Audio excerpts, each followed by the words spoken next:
അതിന് 7 കോടിയായാലും മുടക്കുന്നവന് അത് തിരിച്ചു പിടിച്ചേ മതിയാവും. അതിനുവേണ്ടി എന്തെല്ലാം വ്യവസ്ഥകളാണ് ഈ കരാറിലുള്ളത്.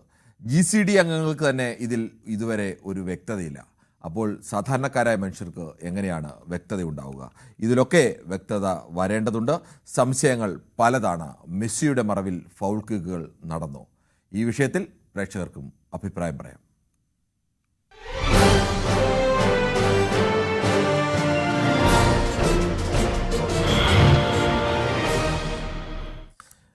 കാസർഗോഡ് നിന്നും ഗൗതമാണ് ആദ്യ പ്രേക്ഷകനായിരുന്നത്. ശ്രീ ഗൗതം, നമ്മളെല്ലാവരും മെസ്സി വരും, അർജന്റീനൻ ടീം വരും, മെസ്സിയുടെയൊക്കെ കളി കാണാൻ കടുത്ത അർജന്റീനയുടെ ആരാധകരായ, മെസ്സിയുടെ ആരാധകരായ, ഫുട്ബോൾ ആരാധകരായ എത്രയോ മനുഷ്യരൊക്കെ നിന്നതാണ്.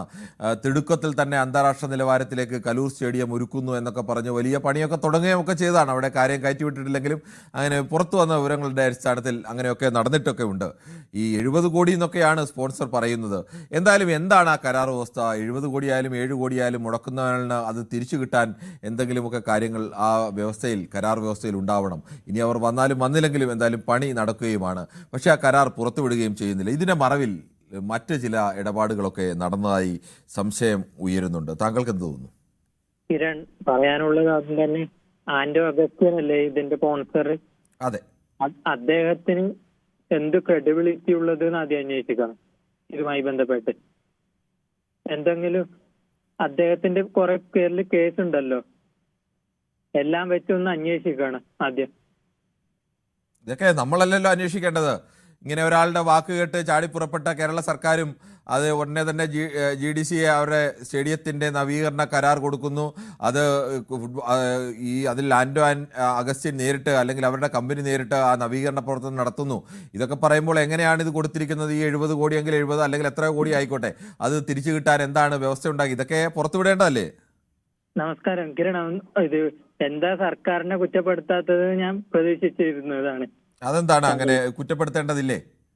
എന്താണ് സർക്കാരിനെ കുറ്റപ്പെടുത്തേണ്ട ആവശ്യം? സർക്കാർ ഇങ്ങനെ ഒരാൾ പറയുന്നത് കേട്ടുകൊണ്ട് ഇങ്ങനെ ഒരു ഇതിനെ എടുത്തിയാടുമ്പോൾ സർക്കാർ ആലോചിക്കണ്ടേ? സർക്കാർ എൻ്റെയും നിങ്ങളുടെയും ഒക്കെ നികുതി പണം കൊണ്ടുണ്ടാക്കിയ ഒരു സ്റ്റേഡിയം അല്ലേ? ആ സ്റ്റേഡിയത്തിൽ ഇങ്ങനെ ഒരാൾക്ക് വിട്ടുകൊടുക്കുമ്പോൾ അവിടെ എന്താണ് നടക്കുന്നത്? അത് നമുക്ക് ഗുണമാണോ ദോഷമാണോ എന്നൊക്കെ ആലോചിക്കണ്ടേ? ഹലോ, പറഞ്ഞോളൂ.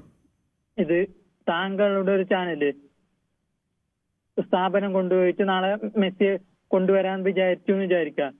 ഇതുപോലെ ചെയ്തു സർക്കാരിന്. സർക്കാർ ഒരു സ്പോൺസർക്ക് കൊടുക്കുന്നതല്ലേ സർക്കാർ ചെയ്യുന്നത്. സർക്കാർ എന്താണ് പറയുന്നത്? സർക്കാർ ഒരു സ്പോൺസർ നാളെ താങ്കളുടെ ചാനൽ വന്നു എന്ന് വിചാരിക്കാം, കൊടുക്കും.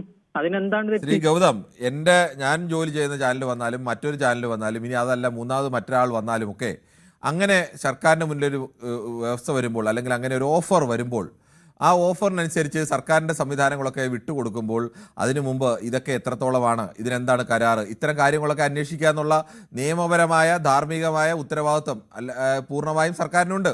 അത്തരമൊരു ഉത്തരവാദിത്വത്തിൽ സ്പോർട്സ് മന്ത്രിയൊക്കെ ഇന്നലെ അത് ചോദിക്കുമ്പോൾ അവിടുത്തെ റിപ്പോർട്ടർമാരുടെ ചൂടാവുകയാണ്. എന്തിനാണ് ഇങ്ങനെ ചൂടാവേണ്ട കാര്യം? അത് പറയാനുണ്ട് ഒരു കാര്യം. ചാനലുകാർക്കില്ലേ കിരൺ, ചില ചാനലുകാരില്ലേ ഇതിന് മുടക്ക് നിന്ന ചാനൽമാരുണ്ട്. ഇതെങ്ങനെയാണ് ഒരു ചാനൽ വിചാരിച്ചാൽ മുടങ്ങുന്ന? ഒരു രണ്ട് രാജ്യങ്ങൾ തമ്മിലുള്ള ഇടപാട്, അത്തരം അർജന്റീന ഫുട്ബോൾ അസോസിയേഷൻ എന്ന് പറയുന്നത് അങ്ങനെ ഒരു ഇവിടുന്ന് ആരെങ്കിലും ഒരു ഇമെയിൽ അയച്ചാൽ ആ ഇമെയിൽ വന്നല്ലോ എന്നാൽ ഇനി ഞങ്ങൾ പോകേണ്ട എന്ന് തീരുമാനിക്കുന്നതാണോ? ഇതൊക്കെ എത്ര ബാലിശമായ വാദഗതികളാണ്. മുടക്കം നിന്ന ചാനൽ ഞാൻ പേര് പറയണം. അത് എങ്ങനെയാണ് മുടക്കുന്നത്? അങ്ങനെ ഒരു മുടക്കാൻ കഴിയുമോ? ഒരു ഫുട്ബോൾ അർജന്റീനൻ ഫുട്ബോൾ അസോസിയേഷൻ എന്ന് പറഞ്ഞാൽ അങ്ങനെ ഒരു പെട്ടെന്ന് ഒരാൾ ഒരു ഇമെയിൽ അയച്ചാൽ, അല്ലെങ്കിൽ ഒരു ചാനൽ ഇവിടെ വാർത്ത കൊടുത്താൽ, ഒരു മലയാളം ചാനൽ വാർത്ത കൊടുത്താൽ മുടങ്ങാനോ വരാനോ പോകുന്നില്ല. ഞാനൊരു കാര്യം ചോദിക്കട്ടെ, മെസ്സി വരുന്നില്ല എന്ന് പറഞ്ഞു, എന്തിനാണ് ഇത്ര കൊട്ടിഘോഷിക്കേണ്ട ആവശ്യം? മെസ്സി വരുന്നു എന്നത് എല്ലാവർക്കും സന്തോഷമാണ്. കേരളത്തിൽ മെസ്സി ഏറ്റവും കൂടുതൽ, എനിക്ക് തോന്നുന്നു ഒരു തരത്തിൽ പറഞ്ഞ ഏറ്റവും കൂടുതൽ ആരാധകരുള്ള ലോകത്തെ ഒരു കളിക്കാരനിൽ ഒരാൾ മെസ്സിയാണ്.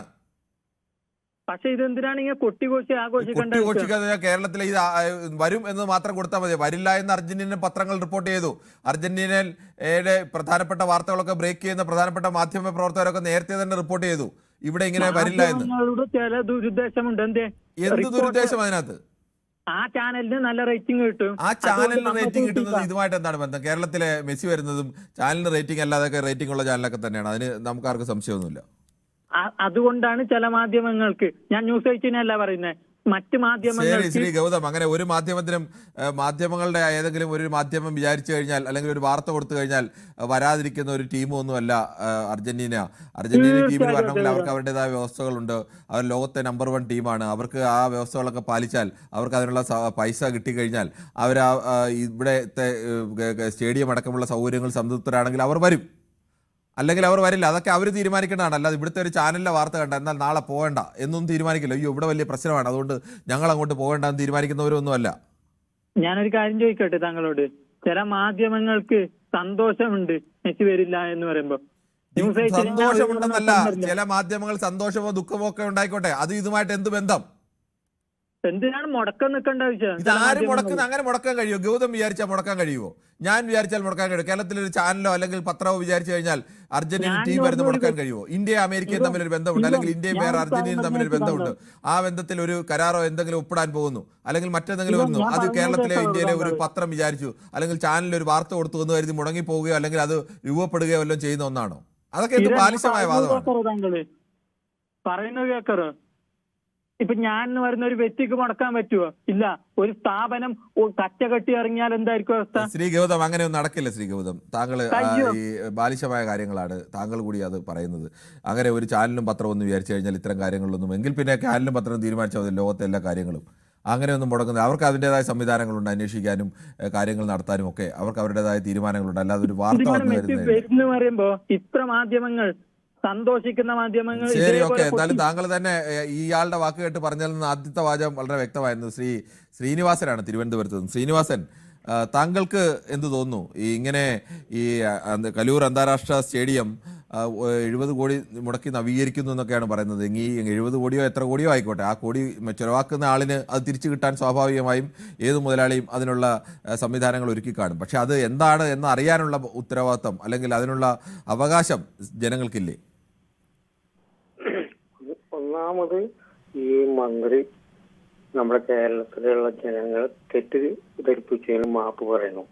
കാരണം നാളെ വരും മറ്റന്നാൾ വരും എന്നൊക്കെ പറഞ്ഞ് ജനങ്ങളെ പറ്റിച്ചുകൊണ്ടിരിക്കുകയായിരുന്നു. ശരിക്കും പറഞ്ഞു ഇപ്പൊ ഈ അവസാന നിമിഷത്തിൽ ഇപ്പൊ പറയുന്നത് നവംബറിൽ വരും, ഡിസംബറിൽ വരും എന്നൊക്കെ പറയുന്നത് ആര് പറഞ്ഞ് വിശ്വസിക്കും?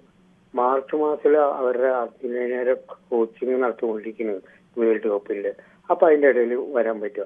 അപ്പൊ പിന്നെയും അത് വഞ്ചിക്കല്ലേ നമ്മുടെ കേരളത്തിലെ ജനങ്ങളെ? ഇതിലൊക്കെ ഞാൻ പറയണെങ്കിൽ ഇതിൽ സർക്കാരിനും ഉത്തരവാദിത്തമുണ്ട്.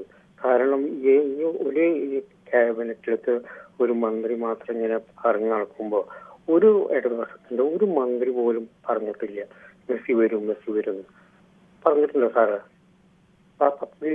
പറഞ്ഞിട്ടില്ല. ഇതെല്ലാം കായിക മന്ത്രി തന്നെയാണ് എല്ലാ കാര്യങ്ങളിലും ഇത്തരം കാര്യങ്ങളൊക്കെ പറഞ്ഞുകൊണ്ടിരുന്നത്, നേരത്തെയും ഇപ്പോഴും എല്ലാം. അദ്ദേഹം അതിന്റെ പേരിൽ ഇപ്പോൾ ചോദ്യങ്ങൾ വരുമ്പോൾ അദ്ദേഹം മാധ്യമപ്രവർത്തകരോട് ചൂടാവുകയാണ്. എന്തായാലും ഇതില് കൂട്ടുത്തരവാദിത്തമുണ്ട്. കാരണം ജനങ്ങൾ വളരെയധികം ആകാംക്ഷയോട് കാത്തിരുന്നതാണ്. എന്നിട്ട് പിന്നെ ഈ അവസാന നിമിഷത്തിൽ വരില്ല എന്ന് പറഞ്ഞ ജനങ്ങള് വ്യക്തമാണ്. ശ്രീനിവാസൻ, സന്തോഷാണ് കാസർഗോഡ് നിന്നും. ശ്രീ സന്തോഷ്, താങ്കൾ എങ്ങനെയാണ് ഈ വിഷയത്തെ കാണുന്നത്? നമസ്കാരം സാർ. നമസ്കാരം. ഈ മെസ്സിയുടെ മറവില് എങ്ങനെയാണ് കലൂർ സ്റ്റേഡിയം പുനർനിർമ്മാണത്തിന് റിപ്പോർട്ടർ MDക്ക് കൊടുത്തതെന്ന കാര്യം ഓരോ പൗരനും അറിയാൻ അവകാശമുണ്ട്. കാരണം നമ്മുടെ നികുതി കാശാണത്. അത് പറയേണ്ടത് സ്പോർട്സ് മന്ത്രിയാണ്. ഇതാണ് നമുക്ക് പറയാനുള്ളത്. ഇതിലെന്തോ വൻ ഗൂഢാലോചന ഉണ്ടെന്നാണ് സാധാരണക്കാരായ ആൾക്കാർക്ക് തോന്നുന്നത്. കാരണം റിപ്പോർട്ടർ ചാനൽ MD കുറെ അഴിമതി കേസിൽ പെട്ടിട്ടുണ്ട് എന്നുള്ള കാര്യം നമുക്കറിയാം, ഓരോ മലയാളിക്കും അറിയാം. അപ്പോൾ ഇതിലെന്തോ ദുരൂഹതയുണ്ടെന്ന് ഓരോ മലയാളിയും സംശയിക്കുന്നുണ്ട്. അത് സ്പോർട്സ് മന്ത്രി പറഞ്ഞ് ജനങ്ങളെ മനസ്സിലാക്കിക്കണം എന്നാണ് എനിക്ക് പറയാനുള്ളത്. ശരി, ഇക്കാര്യത്തിൽ താങ്കളുടെ അഭിപ്രായം വ്യക്തമാണ്. ശ്രീ ബാലകൃഷ്ണനാണ് വടകരയിൽ നിന്നും. ശ്രീ ബാലകൃഷ്ണൻ, താങ്കൾക്ക് എന്ത് തോന്നുന്നു? ഈ മെസ്സിയുടെ മറവിൽ മറ്റെന്തെങ്കിലുമൊക്കെ ചില ഇടപാടുകൾ നടന്നിട്ടുണ്ടോ? സാർ നമസ്കാരം. നമസ്കാരം. കേരളത്തിലെ മന്ത്രിമാർ എല്ലാവരും ഇങ്ങനെ തന്നെയാണ്. പബ്ലിക്കിനോട് ഒരു കമ്മിറ്റ്മെന്റ് ഇല്ലാത്ത നിലപാടുകളാണ് സ്വീകരിക്കുന്നത്. ഈ കാര്യത്തിൽ എനിക്ക് അത്രയേ പറയാനുള്ളൂ. ശരി, താങ്കളുടെ അഭിപ്രായം വ്യക്തമാണ്. ശ്രീ ഗോവിന്ദൻ നമ്പൂതിരിയാണ്, ചങ്ങനാശ്ശേരിയിൽ നിന്നാണ് വിളിക്കുന്നത്. ശ്രീ ഗോവിന്ദൻ നമ്പൂതിരി, താങ്കൾക്ക് എന്ത് തോന്നുന്നു? ഈ കേരളത്തിന്റെ ഒരു സുപ്രധാന അഭിമാനമായ ഒരു സ്റ്റേഡിയം, അത് നവീകരണത്തിന്റെ പേരിൽ മെസ്സി വരും, അതുകൊണ്ട് പെട്ടെന്ന് നവീകരിക്കണം, ആ പേരിൽ അത് ഒരു നവീകരണ പ്രവർത്തനങ്ങൾ എന്തായാലും നടത്തുന്നത് ഒരു സ്വകാര്യ കമ്പനിയാണ്. അപ്പോൾ അവർക്ക് എങ്ങനെയാണ് ഇത് നൽകിയത് എന്നുള്ള ഒരു കരാർ, അത് GCDAക്ക് തന്നെ ഇപ്പോഴും അത് അത്ര വ്യക്തമായി അവർ പറയാൻ തയ്യാറാവുന്നില്ല. അതിൽ മറ്റെന്തെങ്കിലും ദുരൂഹതയുണ്ട്, സാമ്പത്തിക ഇടപാടുകളുണ്ട് എന്നൊക്കെയാണ് കോൺഗ്രസ് ആരോപിക്കുന്നത്. താങ്കൾക്ക് എന്ത് തോന്നുന്നു? Good evening Kiran. എന്റെ തോന്നൽ എന്താ വെച്ചാൽ, ഇപ്പൊ മെസ്സി വരുവോ അല്ലെങ്കിൽ റൊണാൾഡോ വരുവോ, ഇത് ആക്ച്വലി എന്താ വെച്ചാൽ പ്രോപ്പർ ചാനലിൽ വേണമായിരുന്നു ഇവരിത് മൂവ് ചെയ്യാനായിട്ട്. കാരണം വെച്ചാൽ ഇന്ത്യൻ ഫുട്ബോൾ അക്കാഡമി അതായത് ത്രൂ കേരള ഗവൺമെന്റോ ആരും ആയിക്കോട്ടെ, അവർ പ്രോപ്പർ ചാനലിൽ അർജന്റീൻ ഫുട്ബോൾ അസോസിയേഷനോ അല്ലെങ്കിൽ ഫിഫയോ കോണ്ടാക്ട് ചെയ്തിട്ട് അങ്ങനെ പോകണമായിരുന്നു. ഞാൻ മനസ്സിലാക്കുന്നത് ഇത് അങ്ങനെയൊന്നും പോയില്ല, നേരിട്ട് ഉള്ള ഇടപാടായിട്ടാണ് ഞാൻ മനസ്സിലാക്കുന്നത്. അപ്പൊ അങ്ങനെ വരുമ്പോഴത്തേക്ക് തീർച്ചയായിട്ടും അതിനകത്തൊരു പാകപ്പിഴ ഉണ്ടല്ലോ. പിന്നെ സ്റ്റേഡിയം നവീകരിക്കുന്നത്, അതിപ്പോ ഇവിടെ സ്റ്റേഡിയം നവീകരിക്കാനുള്ള അവരുടെ തീരുമാനം പോലും വരുമെന്നുള്ള തീരുമാനം കിട്ടിയിട്ട് പോരാ ഇത് നവീകരിക്കുന്നത്. അപ്പോ എനിക്ക് തോന്നുന്നത് ലാക്ക് ഓഫ് കമ്മ്യൂണിക്കേഷൻ അവരുണ്ട്, പ്രോപ്പർ ചാനലല്ല, IFIനകത്ത് ബന്ധപ്പെട്ടില്ലെന്ന് ഞാൻ മനസ്സിലാക്കുന്നത്. ഇന്ത്യൻ ഫുട്ബോൾ അസോസിയേഷൻ അവരെ അറിഞ്ഞിട്ട് പോലും ഇല്ലെന്ന് എനിക്ക് തോന്നുന്നു. ഇവർ നേരിട്ട് അങ്ങോട്ട്, അതേ സ്ഥലത്ത് പണ്ട് മറഡോണ വന്നില്ലേ, ബോച്ചെ പറഞ്ഞ്. അപ്പൊ അത് നമ്മൾ മനസ്സിലാക്കണം. കാരണം പ്രോപ്പർ വേയിലാണെങ്കിൽ ഇവരൊക്കെ ഇത് കാര്യങ്ങൾ എടുക്കത്തുള്ളൂ. ഇന്ത്യന്ന് ഒഫീഷ്യലായിട്ടൊരു ഫോറം അവരെ ക്ഷണിക്കാതെ അവരെങ്ങനെ വരിക? അർജന്റീൻ ടീം എങ്ങനെ വരും? അങ്ങനെ അതിനെക്കുറിച്ച് കൃത്യമായി അറിയില്ല. ഇതെല്ലാം സ്പോർട്സ് മന്ത്രി പറയുന്നതും അല്ലെങ്കിൽ ഈ ബ്രോഡ്കാസ്റ്റിംഗ് ഇതിന്റെ സ്പോൺസർ ആയിരിക്കുന്ന ആൻഡോ അഗസ്റ്റിനൊക്കെ വന്ന് മാധ്യമങ്ങളോട് അവകാശപ്പെട്ടതുമൊക്കെയാണ് നമുക്കറിയാവുന്നത്. ആദ്യകാലത്തൊക്കെ നമ്മൾ ഇങ്ങനെ വരാൻ സാധ്യതയില്ല എന്നുള്ളത് അർജന്റീനിയൻ പത്രങ്ങളൊക്കെ റിപ്പോർട്ട് ചെയ്തപ്പോൾ അത് ചൂണ്ടിക്കാണിച്ചപ്പോൾ തന്നെ അദ്ദേഹം ക്ഷുഭിതനാവുകയായിരുന്നു. ആര് പറഞ്ഞു? അവരാണോ തീരുമാനിക്കുന്നത്? ഞങ്ങൾക്ക് എന്തായാലും വരില്ല എന്ന് പറഞ്ഞില്ല. അവസാനം അദ്ദേഹം തന്നെ പറഞ്ഞു, ജോഷി ചതിച്ച ഷാനെ എന്ന്. എന്തായാലും അപ്പൊ ഇതാ പറഞ്ഞ എന്തൊക്കെയോ ദുരൂഹതയുണ്ട്. കാരണം ഇതൊരു പുകമറ സൃഷ്ടിച്ച് വരുമെന്ന് പറഞ്ഞിട്ട് എന്തിനങ്ങനെ വരുമെന്ന് പറയുന്നു. കാരണം വെച്ചാൽ ഞാൻ പറഞ്ഞില്ലേ, ഒരു ഫുട്ബോൾ അസോസിയേഷൻ, ഒരു രാജ്യത്തിന്റെ ഇന്ത്യൻ ഫുട്ബോൾ അസോസിയേഷൻ അല്ലേ അവരെ കോണ്ടാക്ട് ചെയ്യണ്ടേ? അല്ലേ? അർജന്റീൻ ഫുട്ബോൾ അല്ലെങ്കിൽ ഫിഫയായിട്ട് കോണ്ടാക്ട് ചെയ്തിട്ട് അവരുടെ ആ സമയക്രമങ്ങളുണ്ടല്ലോ, അവർ ഓരോ സ്ഥലത്തും പോയി കളിക്കുന്ന അവർ ഫിക്ചേഴ്സ് ഇട്ടിട്ടുണ്ട്, കലണ്ടർ ഉണ്ട് അവർക്ക്. ആ കലണ്ടർ അനുസരിച്ചല്ലേ അവർ പോകത്തുള്ളൂ, അല്ലാതെ തോന്നിയിടത്തൊക്കെ അവർ പോകത്തില്ല. പിന്നെ പ്രത്യേകിച്ച് മെസ്സിയെ പോലെ റൊണാൾഡോയെ പോലെയൊക്കെ ഉള്ള വേൾഡ് ക്ലാസ് പ്ലേയേഴ്സ് കളിക്കും. പിന്നെ പരിക്കിന്റെ പ്രശ്നം വരും, അവർക്കിനി ഇപ്പോൾ സീസൺ തുടങ്ങാൻ പോവാണ്. അപ്പൊ അതൊക്കെ അവർക്ക് ഉള്ളിലുണ്ട്. അപ്പം പ്രോപ്പറായിട്ട് ഒരു ക്ഷണം ചെന്നിട്ടില്ല, ഇന്ത്യൻ ഫുട്ബോൾ അസോസിയേഷനായിട്ട് ബന്ധപ്പെട്ടിട്ടില്ലെന്നാണ് എനിക്ക് തോന്നുന്നത്. ഏത് എക്സ്വൈസ്ഡ് ഒരാള് ചെന്നിട്ട് മെസ്സി ഇങ്ങോട്ട് വരണമെന്ന് പറഞ്ഞാൽ അർജന്റീനൻ ടീം വരണമെന്ന് പറഞ്ഞാൽ വരുമോ? ശരി, താങ്കളുടെ അഭിപ്രായം വളരെ വ്യക്തമാണ്. ശ്രീ സന്തോഷാണ് കാസർഗോഡ് നിന്നും. ശ്രീ സന്തോഷ്, താങ്കൾക്ക് എന്ത് തോന്നുന്നു? ഈ മെസ്സി വരും എന്നൊക്കെ പറഞ്ഞ് ഒരു വലിയ ഹൈപ്പ് ഉണ്ടാക്കിയതിന് പിന്നിൽ ചില കരാറുകളും സാമ്പത്തിക ഇടപാടുകളും ഒക്കെ ഉണ്ട്, അതൊക്കെ അന്വേഷിക്കണം, ദുരൂഹമാണ് എന്നുള്ളതാണ് കോൺഗ്രസ് ആരോപണം ഉന്നയിക്കുന്നത്. താങ്കൾക്ക് എന്ത് തോന്നുന്നു ഇതിനെക്കുറിച്ച്? ഇത് ഫസ്റ്റിലെ അനൗൺസ്മെന്റ് നടന്നപ്പോഴേ ഞാൻ പറഞ്ഞതാണ്, മെസ്സി ഒരിക്കലും വരില്ല, അർജന്റീന വരില്ല. കാരണം സാർ നമുക്കറിയാം, ഒരു വേൾഡ് കപ്പ് ജയിച്ച ടീമാണ്. ആ ടീം നമുക്കറിയാം, ഒരു വേൾഡ് കപ്പ് തുടങ്ങുന്നതിന് ഒരു 5 വർഷം 6 വർഷം മുമ്പേ ആ ഗ്രൗണ്ടിന്റെ ഫെസിലിറ്റി എല്ലാം വർദ്ധിപ്പിക്കും. ഗ്രൗണ്ട് ഫുള്ള് ക്ലിയർ ആക്കുന്നത് ആ 4 or 5 വർഷം കൊണ്ടാണ് ഒരു ഗ്രൗണ്ട് ഈ ഒരു അന്താരാഷ്ട്ര ക്ലബ് രാജ്യങ്ങളൊക്കെ ഇങ്ങനെ കളിക്കാൻ വരുമ്പോൾ ചെയ്യുന്നത്. ശരിയാണ്. സാധാരണ ഇതിലൊക്കെ അന്താരാഷ്ട്ര ഫുട്ബോൾ മത്സരങ്ങളൊക്കെ നടക്കുന്ന ഇത് നമ്മുടെ ദേശീയ ടീമിന് പോലും കളിക്കാൻ പാകമായ ഒരു ഗ്രൗണ്ട് അല്ല. കലൂർ സ്റ്റേഡിയം അങ്ങനത്തെ ഇന്ത്യയിൽ തന്നെ സ്റ്റേഡിയം ഇല്ല, സ്റ്റേഡിയം ഉള്ളൂ. അത് തന്നെ. പിന്നെ ഫുട്ബോൾ കളിക്കാൻ അന്താരാഷ്ട്ര രാജ്യങ്ങളിൽ നിന്ന് ഇങ്ങനെ വരുന്ന വേൾഡ് കപ്പ് ജയിച്ച രാജ്യങ്ങളോ ഒന്നും വരുന്നതുമല്ല. പിന്നെ ഇവര് ഇന്നലെ പറയുന്നുണ്ടായിരുന്നു, അങ്കോളയിൽ നിന്ന് 11 മണിക്കൂർ യാത്ര ചെയ്ത് ഇങ്ങോട്ട് വരാൻ പറ്റില്ല, 5 മണിക്കൂറിലേ യാത്ര ചെയ്യാൻ പറ്റുള്ളൂ. എന്നിട്ട് പറയുന്നുണ്ട് മാർച്ചിൽ വരുമെന്ന്. മാർച്ചിൽ എന്താ അങ്കോളയിൽ നിന്ന് ഇങ്ങോട്ട് ദൂരം കുറയ്ക്കോ? ഇല്ലല്ലോ. ഇപ്പൊ മാർച്ചിലും വരൂല. കാരണം എന്ന് വെച്ചാൽ ജൂണിലാകുമ്പോഴത്തേക്കല്ലോ വേൾഡ് കപ്പ് തുടങ്ങി. ഈ 2 മാസം ഇങ്ങനത്തെ ഈ ഗ്രൗണ്ടിൽ വന്ന് കളിച്ച് ഒരു പരിക്ക് പറ്റിക്കാനൊന്നും ആരും ശ്രമിക്കൂല. ഇതൊക്കെ ജനങ്ങളെ വിഡ്ഢിയാക്കുന്നേ. കാരണം തദ്ദേശ തെരഞ്ഞെടുപ്പും സംസ്ഥാന തെരഞ്ഞെടുപ്പൊക്കെ വരുന്നു. കുറച്ച് യുവാക്കളുടെ വോട്ടുകൾ ഞങ്ങൾ കൊണ്ടുവന്നാൽ കിട്ടുമെന്ന് ഉള്ളത്. ഞാൻ ഇങ്ങോട്ട് കായിക വകുപ്പ് മന്ത്രിക്ക് എന്ത് ഇതിനെക്കുറിച്ച് അറിയാം? ഈ കായികപരമായിട്ട് എന്തെങ്കിലും അറിയണ്ടേ? എന്നാലല്ലേ കായിക വകുപ്പിന്റെ ഫുട്ബോളിന്റെ നിയമങ്ങളൊക്കെ അറിയണ്ടേ? ഇതൊന്നും ഇല്ലല്ലോ. ആരാണ് ഈ ഒരു ഒരു ചാനലിന്റെ MD പോയിട്ട് ഇവിടെ പറയുമ്പോഴത്തേക്ക് ഇപ്പൊ 70 കോടി മുടക്കി എന്ന് പറഞ്ഞു. ഇന്നിപ്പോ നിങ്ങളുടെ ചാനലിൽ തന്നെ ശ്രീനിജൻ പറയുന്നുണ്ടായിരുന്നു, ECD ആണ് കൊടുത്തത്. പക്ഷേ എങ്ങനെയാണ് ഇതിന്റെ കരാറെന്ന് ശ്രീനിജൻ അറിയില്ല. ഇതിന്റെ കരാർ ഇനി പുറത്തു വരണം, അന്നലെ ഞങ്ങൾക്ക് അറിയുള്ളൂ എന്നാ പറയുന്നത് ശ്രീനിജൻ പോലും. അല്ലെ? അപ്പൊ കേരളത്തിലെ ജനങ്ങളെ പറ്റിക്കുകയാണ്. ഒരിക്കലും മെസ്സി വരില്ല, മാർച്ചിലും വരില്ല. കാരണം മാർച്ചിൽ പറഞ്ഞാൽ അവർക്ക് വേൾഡ് കപ്പ് തുടങ്ങാനായി. വേൾഡ് കപ്പ് ആ സമയത്ത് ഒരു പ്രധാനപ്പെട്ട ടീം, അതും മെസ്സിയുടെ ലാസ്റ്റ് മത്സരം ആയിരിക്കുന്ന ഒരു സമയത്ത് ഇവിടെ ഒരു കായിക രംഗത്ത് അറിവുള്ളവരൊക്കെ ചൂണ്ടിക്കാണിക്കുന്ന വിഷയമാണ് ജൂണിൽ വേൾഡ് കപ്പ് നടക്കാൻ പോകുമ്പോൾ ആ സമയത്ത് ഇങ്ങനെ ഒരു മത്സരത്തിന് വേണ്ടി മെസ്സിയെ പോലെ ഒരു താരം തയ്യാറാകുമോ ഇങ്ങനത്തെ ഒരു രാജ്യത്തേക്ക് വരൂല, ഒരിക്കലും മാർച്ച് മാസത്തിൽ വരില്ല. ആളുകളുടെ ചൂണ്ടിക്കാണിക്കുന്നത് ആ രംഗത്ത് എക്സ്പെർട്ടൊന്നുമല്ല, പക്ഷേ ആ രംഗത്ത് വിദഗ്ധരായ ആളുകൾ ചൂണ്ടിക്കാണിക്കുന്ന ആ സമയത്തൊക്കെ ഇത്ര ദൂരം അല്ലെങ്കിൽ ഇങ്ങനെ ഒരു കളിക്കൊന്നും വേണ്ടി വരാൻ സാധ്യത കുറവാണെന്നാണ് പറയുന്നത്. സാർ ആദ്യം തന്നെ ഇവർ പറഞ്ഞ എന്താണ് ഓസ്ട്രേലിയ ആയിട്ടാണ്. ഞാനിക്കട്ടെ, ആ സമയത്ത് തന്നെ ഓസ്ട്രേലിയ വെനസ്വേലയും അവരായിട്ടൊക്കെ കളിക്കാൻ വേണ്ടി കരാറിൽ ഒപ്പിട്ടു, അവരങ്ങോട്ട് പോകുന്നു. പിന്നെ എങ്ങനെയാണ് ഇവിടെ വന്ന് കളിക്കുന്നത്? ഇതൊക്കെ ജനങ്ങളെ പറ്റിക്കുക എന്നുള്ളത്. ചാനലിന് കുറച്ച് റേറ്റിംഗ് ആക്കുക, മന്ത്രിമാർക്ക് കുറച്ച് ഒരു പബ്ലിസിറ്റി വരിക, ഞങ്ങളാണ് കൊണ്ടുവന്നെന്ന് വരുത്തുക, ഇതൊക്കെയുള്ളൂ. പിന്നെ ഈ കലൂർ അന്താരാഷ്ട്ര സ്റ്റേഡിയം ഇനി ഇയാൾ 70 കോടി മുടക്കി, ഇയാൾക്ക് എങ്ങനെ തിരിച്ചു കൊടുക്കും? ഒരാൾ പൈസ മുടക്കുമ്പോൾ അത് സാമ്പത്തികം മുതലാക്കാണ്ട് വിടൂല്ലോ. അതെന്താണ് ഇവർ തമ്മിലുള്ള കരാറ്? അതൊക്കെ ചിന്തിക്കേണ്ടതാണ്. ഈ 70 കോടി മുടക്കി വെറുതെ വിട്ടിട്ട് പോവാ. ഇന്നലെ ആന്റോ പറയുന്നുണ്ടായിരുന്നു, ഞാൻ 70 പൈസ അല്ല, പൈസ പോകുന്നെങ്കിൽ പോട്ടെ എന്ന് വെക്കുമെന്ന്. ഇതൊക്കെ തന്നെ ഇത്ര മാത്രം ഈ കേരളത്തിലെ ജനങ്ങളെ എത്ര ഇതാക്കാനുള്ള ഒരു കടപ്പാട് എന്താണുള്ളത്? കേരള മന്ത്രിസഭയ്ക്ക് പോലും ഇല്ല, കേരള ഗവൺമെന്റിന് പോലും കേരളത്തിൽ നോക്കണമെന്നില്ല. പിന്നെയാണ് ഈ ഒരു വ്യക്തി വന്ന് ഈ കേരളത്തിലെ ജനങ്ങളെ അങ്ങ് ടൂറിസം പ്രൊമോഷനിലേക്കല്ല കൊണ്ടുപോകുന്നത്. അപ്പൊ ഇതൊക്കെ ചതിയാണ്. വ്യക്തമാണ്. ശ്രീ സന്തോഷ്. ശ്രീ ദാസനാണ് കണ്ണൂരിൽ നിന്നും. ശ്രീ ദാസൻ, താങ്കൾ ഒരു ഫുട്ബോൾ പ്രേമിയൊക്കെ ആണോ? അല്ല, ഞാൻ ഫുട്ബോളിന് വോളിബോളിലൊക്കെ സ്നേഹിക്കുന്ന ആളാണ്. ശരി, ഓക്കെ. എന്നാലും ഈ മെസ്സി വരും, അർജന്റീനൻ ടീം വരും എന്നൊക്കെ പറഞ്ഞ് വലിയ ഹൈപ്പായിരുന്നു. അതിന്റെ പേരിൽ ചില കരാറുകളൊക്കെ വന്നിട്ടുണ്ട് ഈ GCDയുടെ കലൂർ അന്താരാഷ്ട്ര സ്റ്റേഡിയം സംബന്ധിച്ച്. ഇതിലൊക്കെ ചില സാമ്പത്തിക തിരിമറിയുണ്ട് എന്നാണ് UDF ആരോപിക്കുന്നത്. അത് ഇത് മൊത്തം ഉടായ്പ തന്നെ. അത് ഞാൻ ആദ്യമായിട്ട് ചോദിക്കുന്നത് ഊരാളുങ്കലാണോ ഇതിന്റെ പണിയെടുത്ത്? ഊരാളുങ്കൽ ഇതുമായിട്ടൊന്നും ബന്ധമില്ല. ഊരാളുങ്കലൊക്കെ ശ്രീദാസൻ ഏറ്റെടുത്ത ജോലികളൊക്കെ സാമാന്യം വൃത്തിയായും കൃത്യസമയത്തും ഒക്കെ ചെയ്യുന്ന ഒരു സ്ഥാപനമുണ്ട്. അതൊക്കെ ശരിയാണ്. ഞാൻ പറയുന്നത് ഊരാളുങ്കലാണോ ഒട്ടെന്ന് ചോദിക്കുന്നുള്ളൂ. എനിക്കറിയില്ല. ഇത് ഈ സ്പോൺസറുടെ ഏർപ്പാടിലുള്ള പരിപാടികളാണ് അവിടെ നടക്കുന്നത്. അവിടെ അകത്തേക്ക് മാധ്യമങ്ങളെ പോലും കടത്തി വിട്ടിരുന്നില്ല. ഒന്നാമത്തെ കച്ചവടക്കാരനാണ് നമ്മുടെ കായിക മന്ത്രി അദ്ദേഹമാണ്.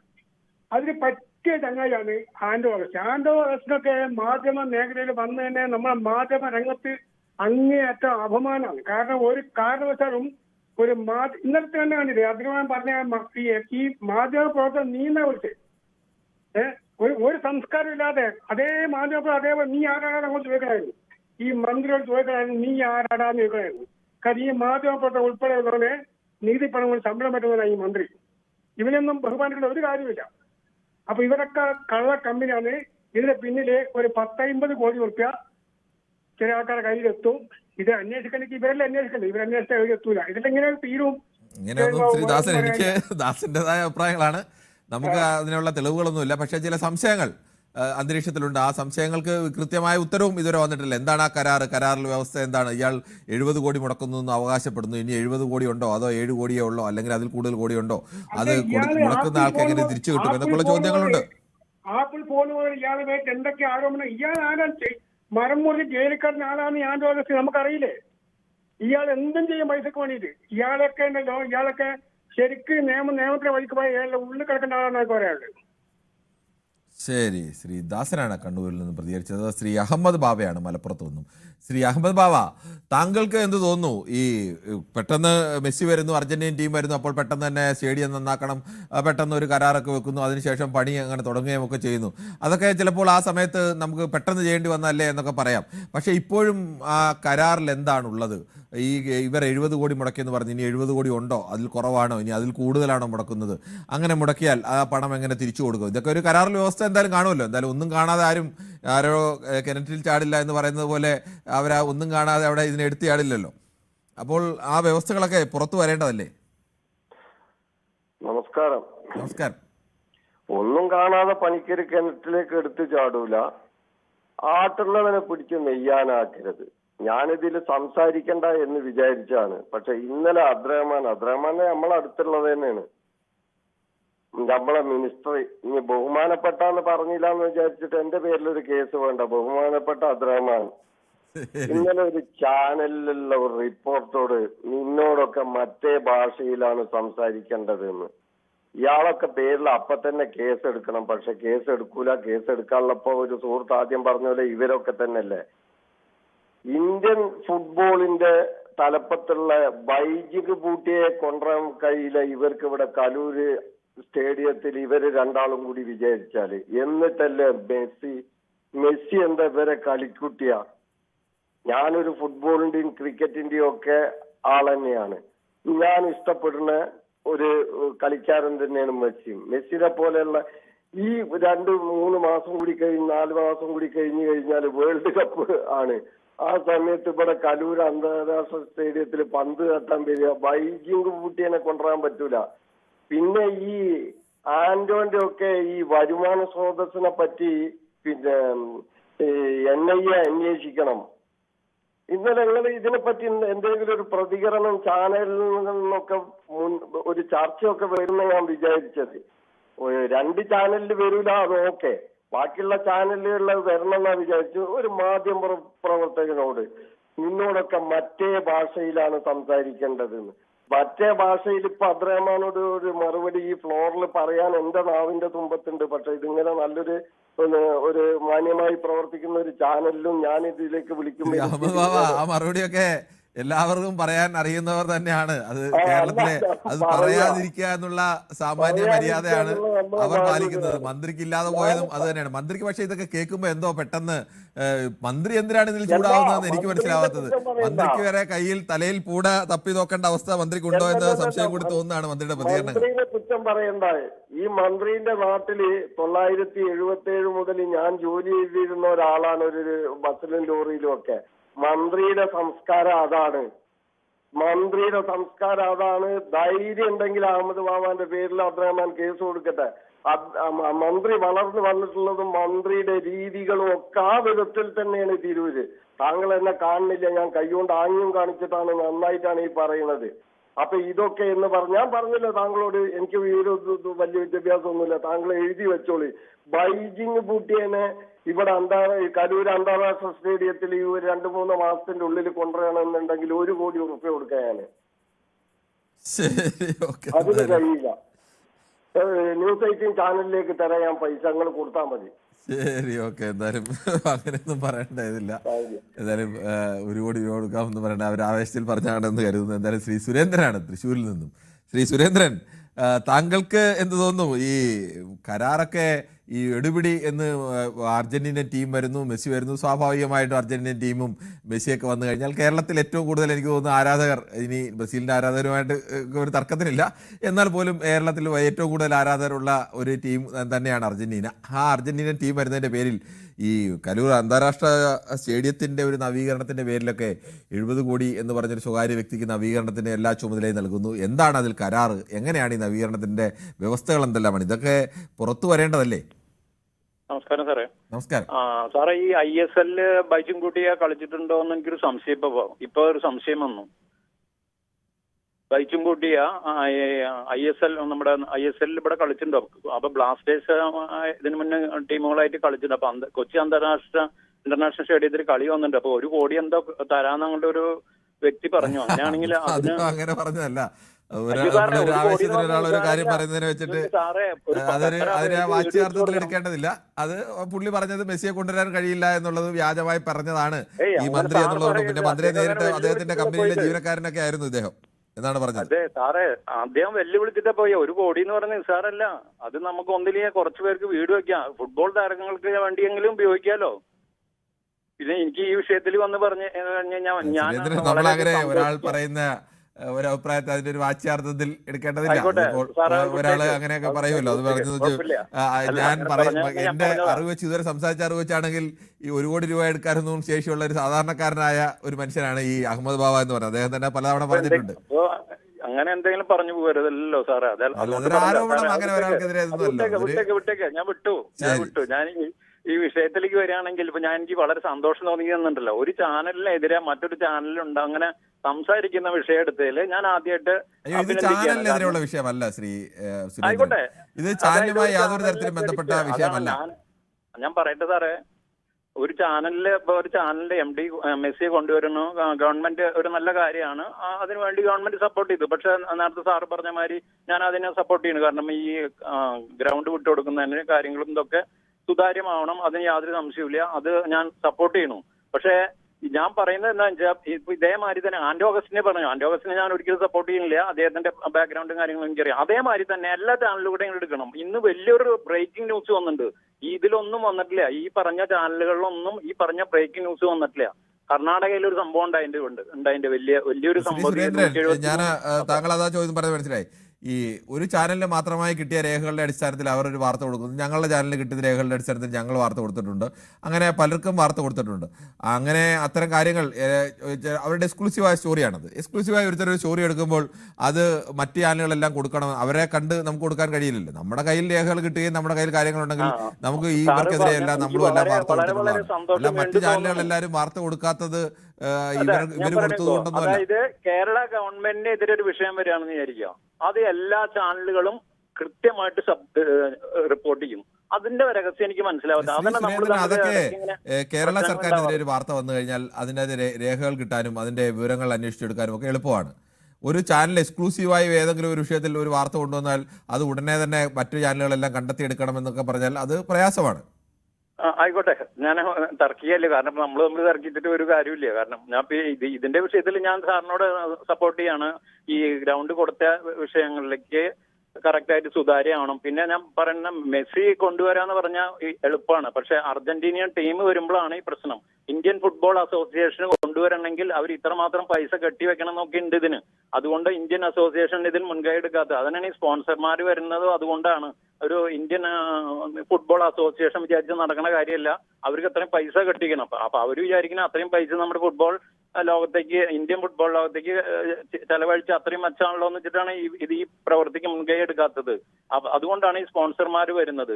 ഞാൻ മനസ്സിലാക്കുന്നത് ഇന്ത്യൻ ഫുട്ബോൾ അസോസിയേഷനും അതുപോലെ ഏഷ്യൻ ഫുട്ബോൾ അസോസിയേഷനും ഒക്കെ ബന്ധപ്പെട്ടിട്ടുണ്ടെന്നാണ് മനസ്സിലാക്കുന്നത്. നമുക്ക് കേരള ഫുട്ബോൾ അസോസിയേഷൻ ഇത്തരം കാര്യങ്ങളൊന്നും അറിഞ്ഞിട്ടില്ല എന്നാണ് ആ അസോസിയേഷനിലെ അംഗം കൂടിയായ നമ്മുടെ MLA PV ശ്രീനിജൻ പറഞ്ഞത്. അവരൊന്നും അതിൽ ബന്ധപ്പെട്ടിട്ടേ ഇല്ല. GCDയുടെ അംഗം കൂടിയാണ് ശ്രീനിജൻ പറയുന്നത്.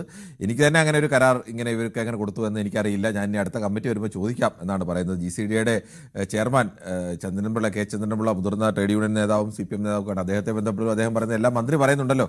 എന്തായാലും അദ്ദേഹത്തിനും അക്കാര്യത്തിലൊക്കെ ചില അതൃപ്തി ഉണ്ട് എന്നത് വ്യക്തമാണ്. പിന്നെ ഒരു പാർട്ടി നേതാവായതുകൊണ്ട് അദ്ദേഹം അത് പുറത്ത് പറയുന്നില്ല എന്ന് വേണം കരുതാൻ.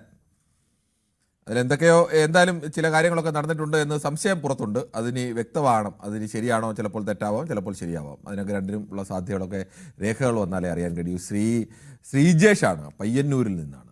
ശ്രീജേഷ്, താങ്കൾക്ക് എന്ത് തോന്നുന്നു? ഈ കലൂർ അന്താരാഷ്ട്ര സ്റ്റേഡിയം എടുപിടി എന്ന നവീകരണത്തിന് വേണ്ടി ഒരുത്തർക്ക് കൊടുക്കുക, അവരെന്തായാലും കുറേ കാശൊക്കെ മുടക്കിയിട്ടുണ്ട്. എന്തായാലും മെസ്സി വരാനുള്ള അർജന്റീനൻ ടീം വരും എന്ന് 100% ഉറപ്പിച്ചിട്ടൊന്നും ആവില്ല അവരും ഇതൊക്കെ ചെയ്തത്. വരാനും വരാതിരിക്കാനുള്ള സാധ്യത എപ്പോഴും ഇതിനെല്ലാം ഉണ്ട്. എന്ന് വെച്ചാൽ കരാർ അന്തിമമായി അവർ വരാം എന്ന് അന്തിമമായി അവർ എവിടെയും സമ്മതിച്ചിട്ടില്ല. അങ്ങനെ ഒരു സ്ഥലത്ത് ഇങ്ങനെ ഒരു കരാർ കൊടുക്കുമ്പോൾ ഈ പണം മുടക്കുന്നവന് അത് തിരിച്ചു പിടിക്കാൻ അവൻ്റെതായ വഴികൾ കാണും. ആ വഴി എന്താണ് എന്നറിയാനുള്ള അവകാശം നമ്മുടെ ഖജനാവിൽ നിന്ന് പണമെടുത്ത് നിർമ്മിച്ച ഈ സ്റ്റേഡിയം അങ്ങനെ കൊടുക്കുമ്പോൾ അതറിയാനുള്ള അവകാശം ജനങ്ങൾ കൂടിയില്ലേ? ഇതിലൊരു സംശയവും വേണ്ട സാർ. ഇവരെ റിപ്പോർട്ടർ ചാനൽ CPM-നെ താങ്ങിക്കൊണ്ട് സംസാരിച്ചുകൊണ്ടിരുന്നു. അതുപോലെ തന്നെ CPM-ന് വേണ്ടി വിടുപണി ചെയ്യുന്ന ഒരു ചാനലാണ് റിപ്പോർട്ടർ ചാനൽ. അതിന്റെ MD-യും മന്ത്രിയും ഉണ്ടാക്കിയ ഒരു രഹസ്യ കരാറാണ് ഇത്. ഇതില് ഈ ആന്റോ അഗസ്റ്റിൻ പറയുന്നു ഈ 170 കോടി രൂപയായിട്ട് അർജന്റീന കൊടുക്കുന്നത്. അത് എങ്ങനെ കൊടുത്തത് പോലും അയാൾ കാണിക്കുന്നില്ല. ബാങ്ക് വഴിയാണോ, എവിടെ നിന്ന് ഈ പണം എന്ന് പോലും അന്വേഷിക്കാൻ ഇവിടെ ആയിട്ടില്ല. ഇതൊരു ഒത്തുകളിയുടെ ഭാഗമാണ് സർ. ശരി, ശ്രീജേഷാണ് സംസാരിച്ചത്. നമുക്ക് ഇതിനിടയിൽ യൂട്യൂബിലെ ചില കമന്റുകൾ കൂടി വേഗത്തിൽ വായിക്കേണ്ടതുണ്ട്. ഷിജു കിരിയത്ത് ചോദിക്കുന്നു, don't you think this is an internal ego issue between Malayalam satellite broadcasting channels എന്ന് ചോദിക്കുന്നു. ഇത് ചാനലുകൾ തമ്മിലുള്ള മത്സരം ഒന്നുമല്ല, പലരും അതിനെ ആ തരത്തിലാണ് ചിത്രീകരിക്കുന്നത്. മറ്റ് ചാനലുകളുടെ വിഷയത്തിൽ പറയാൻ ഞാനാളല്ല. ഞങ്ങളുടെ ചാനലിനെ സംബന്ധിച്ച് ഈ വാർത്ത വരുമ്പോഴെല്ലാം ഞങ്ങൾ വാർത്ത പൂർണ്ണമായി നൽകുകയും കേരളത്തിൽ മെസ്സി എത്തും എന്നതും ഇവർ പറയുന്നതും ആന്റോ അഗസ്റ്റിൻ അടക്കമുള്ളവരുടെ വാർത്താ സമ്മേളനം മുഴുവനായി സംപ്രേഷണം ചെയ്യുകയും ഒക്കെ ചെയ്തതാണ്. തത്സമയത്തിൽ തന്നെ സംപ്രേഷണം ചെയ്തതാണ്. അതിനുശേഷം വരില്ല എന്നത് അർജന്റീനയിലെ പ്രധാനപ്പെട്ട വാർത്തകൾ റിപ്പോർട്ട് ചെയ്യുന്ന മാധ്യമങ്ങൾ, അവിടുത്തെ മാധ്യമ ലേഖകരൊക്കെ പറയുന്നു. അർജന്റീനിയൻ ഫുട്ബോൾ അസോസിയേഷൻ ഔദ്യോഗികമായ വെബ്സൈറ്റുകളിൽ എവിടെയും ഇന്ത്യയുമായിട്ടോ കേരളത്തിലോ വരുന്നതിനെക്കുറിച്ചില്ല. പക്ഷേ മറ്റു രാജ്യങ്ങൾ പോകുന്നതിനെക്കുറിച്ചുണ്ട്. സ്വാഭാവികമായും അന്ന് ഉയർന്ന സംശയങ്ങളൊക്കെ ഞങ്ങൾ ചർച്ച ചെയ്യുകയും ഇദ്ദേഹത്തെ തന്നെ വിളിക്കുകയും ചാനലിൽ അദ്ദേഹത്തെ തന്നെ വിളിച്ച് നമ്മളൊരു എതിരായി വാർത്ത കൊടുക്കുമ്പോൾ അവരെ തന്നെ വിളിച്ച് അഭിപ്രായം തോന്നണമല്ലോ. ദീർഘനേരം തന്നെ അദ്ദേഹത്തിന് അഭിപ്രായം പറയാൻ അവസരം കൊടുക്കുകയും ഒക്കെ ചെയ്തതാണ്. അതുകൊണ്ട് ചാനലുകൾ തമ്മിലുള്ള മത്സരം എന്നുള്ളതിനപ്പുറത്തേക്ക് കേരളത്തിൽ മെസ്സി വരുന്നു എന്ന് പറഞ്ഞാൽ അതിനോട് താല്പര്യമുള്ളവർ, അതിനകത്ത് രാഷ്ട്രീയ വ്യത്യാസമന്യേ താല്പര്യമുള്ള ഒരുപാട് ആളുകളുണ്ട്. അതുകൊണ്ട് ആ വാർത്തയ്ക്ക് ആ പ്രാധാന്യമുണ്ട്. ശ്രീ ജിൽസൺ ജോസ് ആണ് കാലിക്കട്ട് നിന്നും. ശ്രീ ജിൽസൺ ജോസ്, താങ്കൾ പറഞ്ഞോളൂ. ഞാൻ ആദ്യമായിട്ട് ന്യൂസ് 18 അപ്രീഷിയേറ്റ് ചെയ്യാണ്. കാരണം ന്യൂസ് 18 എല്ലാ ഇതുകളും, അതായത് ഈ ചർച്ചകളും ഈവനിങ്ങിലുള്ള പ്രൈം ഡിബേറ്റുകളൊക്കെ കാണുന്ന ഏറ്റവും ഇഷ്ടപ്പെടുന്നതാണ്. ബാക്കിയുള്ള ചാനൽസുകളെ അപേക്ഷിച്ചിട്ട് ഏഷ്യാനെറ്റ് ആയാലും മറ്റുള്ള ചാനലുകളെ അപേക്ഷിച്ച് ഏറ്റവും നന്നായിട്ട്, പ്രത്യേകിച്ച് രേണുക എന്ന് പറഞ്ഞ ആ വാർത്ത വായിക്കുന്ന ആ ഡിബേറ്റ് അവതരിപ്പിക്കുന്ന മാഡം, അവരുടെ അവതരണ രീതിയും അവരുടെ ചോദ്യങ്ങളും ഒരുപക്ഷെ എല്ലാ ചാനലുകളെക്കാളും മികച്ചു നിൽക്കുന്നുണ്ട്. കാണാനും അത് കേൾക്കാനും വളരെയധികം ഇതുണ്ട്. പിന്നെ ഈ വിഷയത്തിലേക്ക് വരികയാണെങ്കിൽ കേൾക്കുന്നുണ്ട് എന്ന് തോന്നുന്നു. ഞാൻ അർജന്റീനയുടെ ഒരു കടുത്ത ആരാധകനാണ്. പക്ഷെ ഒരു കാര്യം പറയാനുള്ളതെന്ന് വെച്ച് കഴിഞ്ഞാല്, ഇപ്പം മെസ്സി വന്നില്ല എന്ന് വിചാരിച്ചിട്ട് ഇപ്പൊ നമ്മളെ നാട്ടില് ഇപ്പം വലിയൊരു ഒരു കോളികളൊക്കെ ഇങ്ങനെ സൃഷ്ടിക്കാൻ പറ്റുന്നല്ലാതെ അതുകൊണ്ട് ഇപ്പോൾ നമ്മുടെ നാടിന് വലിയൊരു നേട്ടം ഉണ്ടെന്നൊന്നും എനിക്ക് തോന്നുന്നില്ല. അപ്പം അത്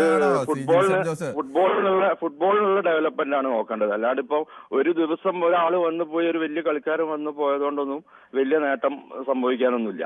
പിന്നെ ഇതിലെ സ്പോൺസറുടെ താല്പര്യങ്ങൾ, അതിന്റെ കാര്യങ്ങൾ ഒരു സംസ്ഥാന ഗവൺമെന്റ് തന്നെ അതിന്റെ പിന്നിൽ നിൽക്കുന്ന സമയത്ത് പിന്നെ അതിന്റെ കാര്യങ്ങൾ നമ്മൾ കൂടുതലായിട്ട് ഇങ്ങനെ പറയാന്നല്ലാതെ അതിന് നോക്കേണ്ടത് അതിന്റെ അതോറിറ്റീസ്, അതിന്റെ ഇൻവെസ്റ്റിഗേഷൻ, ഇനി എന്തെങ്കിലും പ്രശ്നങ്ങൾ ഉണ്ടെങ്കിൽ അതിലേക്ക് നമ്മൾ പോകേണ്ട കാര്യമില്ല. നമ്മൾ കളി വന്നാൽ കളി ഇഷ്ടപ്പെടുന്നവർക്ക് കളി കാണാം, വേണ്ടാത്തവർക്ക് കളി കാണാതിരിക്കാം.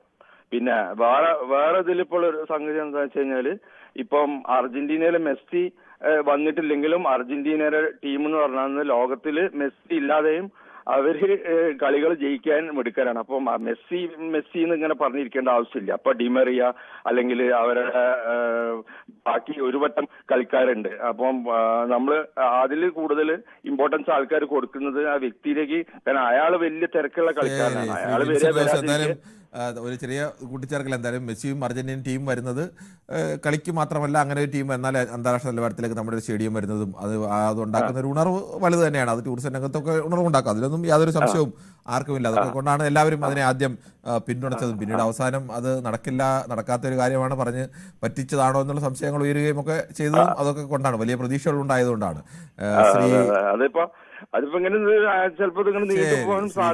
നമുക്ക് റെജിയാണ് അടൂരിൽ നിന്നും. റെജി, താങ്കൾക്ക് എന്ത് തോന്നുന്നു? ഇങ്ങനെ ഒരു തിടുക്കത്തിൽ ഈ മെസ്സിയെ കാണിച്ച് അതിന്റെ മറവിൽ മറ്റു ചില ഇടപാടുകൾ നടന്നു എന്നുള്ള സംശയമാണ് ഇപ്പോൾ ഉന്നയിക്കുന്നത് കോൺഗ്രസ്. അതിൽ എന്തെങ്കിലും കാര്യമുണ്ടോ? ശ്രീ റെജി, താങ്കൾക്ക് പറയാം. ഇത് തടിക്കൊള്ളക്കാരനെ പിടിച്ചിട്ട് ഇതിന്റെ സ്പോൺസർ ആക്കുമെന്ന് പറയുമ്പോ, തടിക്കൊള്ളക്കാരനെ പിടിച്ച് കേൾക്കുന്നുണ്ടോ? കേൾക്കുന്നുണ്ട്, താങ്കൾ പറഞ്ഞോളൂ. ഒരു തടി കൊള്ളക്കാരനെ തടി മോട്ടിച്ച് നടന്ന ഒരു കൊള്ളക്കാരനെ പിടിച്ച് ഇത് കേരളത്തിലെ അയാളെ അങ്ങനെ കൊള്ളക്കാരൻ എന്ന് ആ കേസിൽ തെളിവ് കോടതി ശിക്ഷിക്കും വരെ അയാൾ കുറ്റാരോപിതൻ മാത്രമാണ്. ഇത് മാധ്യമങ്ങളിൽ കൂടാണല്ലോ ജനങ്ങൾ അറിയുന്നത്. അല്ല, അതൊക്കെ ഞാൻ പറഞ്ഞാണ്. കൊള്ളക്കാരൻ എന്നുള്ള വാക്ക് ആവർത്തിച്ച് പറഞ്ഞുകൊണ്ട് ഞാൻ പറഞ്ഞാണ്. കുറ്റാരോപിതനാണ്, സ്വാഭാവികമായും സാമ്പത്തിക ഇടപാടുകൾ കുറ്റാരോപിതനായി നിൽക്കുന്ന ഒരാളാണ്. അയാളെ സംബന്ധിച്ച് സംശയമായ കാര്യങ്ങളുണ്ട്. അയാൾ ഒരു പ്രോജക്റ്റുമായി വരുമ്പോൾ അത്ര സംശയിക്കണം. ഈ നമ്മളതിന്റെ പേരിൽ അയാളെ കൊള്ളക്കാരൻ എന്ന് വിളിച്ചതുകൊണ്ടാണ് ഞാൻ പറഞ്ഞത്. അങ്ങനെ തെളിയിക്കുന്നത് വരെ ഒരാളെ അങ്ങനെ വിളിക്കുന്നത് ശരിയല്ല. അത് നിങ്ങളെപ്പോലുള്ള ചാനലിൽ നിന്നാണ് ഞങ്ങൾ അറിയപ്പെടുന്നത്. എല്ലാ ചാനലും രാവിലത്തെ മാധ്യമങ്ങളിൽ കൂടെയാണ് ഇതിലൊക്കെ അറിയപ്പെടുന്നത്. ഇത് കൊച്ചു കുട്ടികൾക്ക് പോലും അറിയാം. അല്ല, അത് ഞാൻ താങ്കൾ പറഞ്ഞ ഒരു വാക്കിന്റെ കാര്യം മാത്രമേ ഉള്ളൂ, അല്ലാതെ അദ്ദേഹത്തിനെതിരെ ആരോപണം ഇല്ലെന്നൊന്നുമില്ല. ആരോപണം നിഴലിൽ നിൽക്കുന്നവരൊക്കെ ഇടപാടുമായി വരുമ്പോൾ കൂടുതൽ ജാഗ്രത പാലിക്കേണ്ട ഉത്തരവാദിത്തം ആർക്കായാലും ഉണ്ട്. ഇന്ന് രാവിലെ തന്നെ. ശരി, ശ്രീ റെജിയാണ് അടൂരിൽ നിന്നും. നമുക്ക് ഒരു ചെറിയ ഇടവേളയിലേക്ക് പോകേണ്ടതുണ്ട്. വളരെ വേഗത്തിൽ മടങ്ങി വരാം.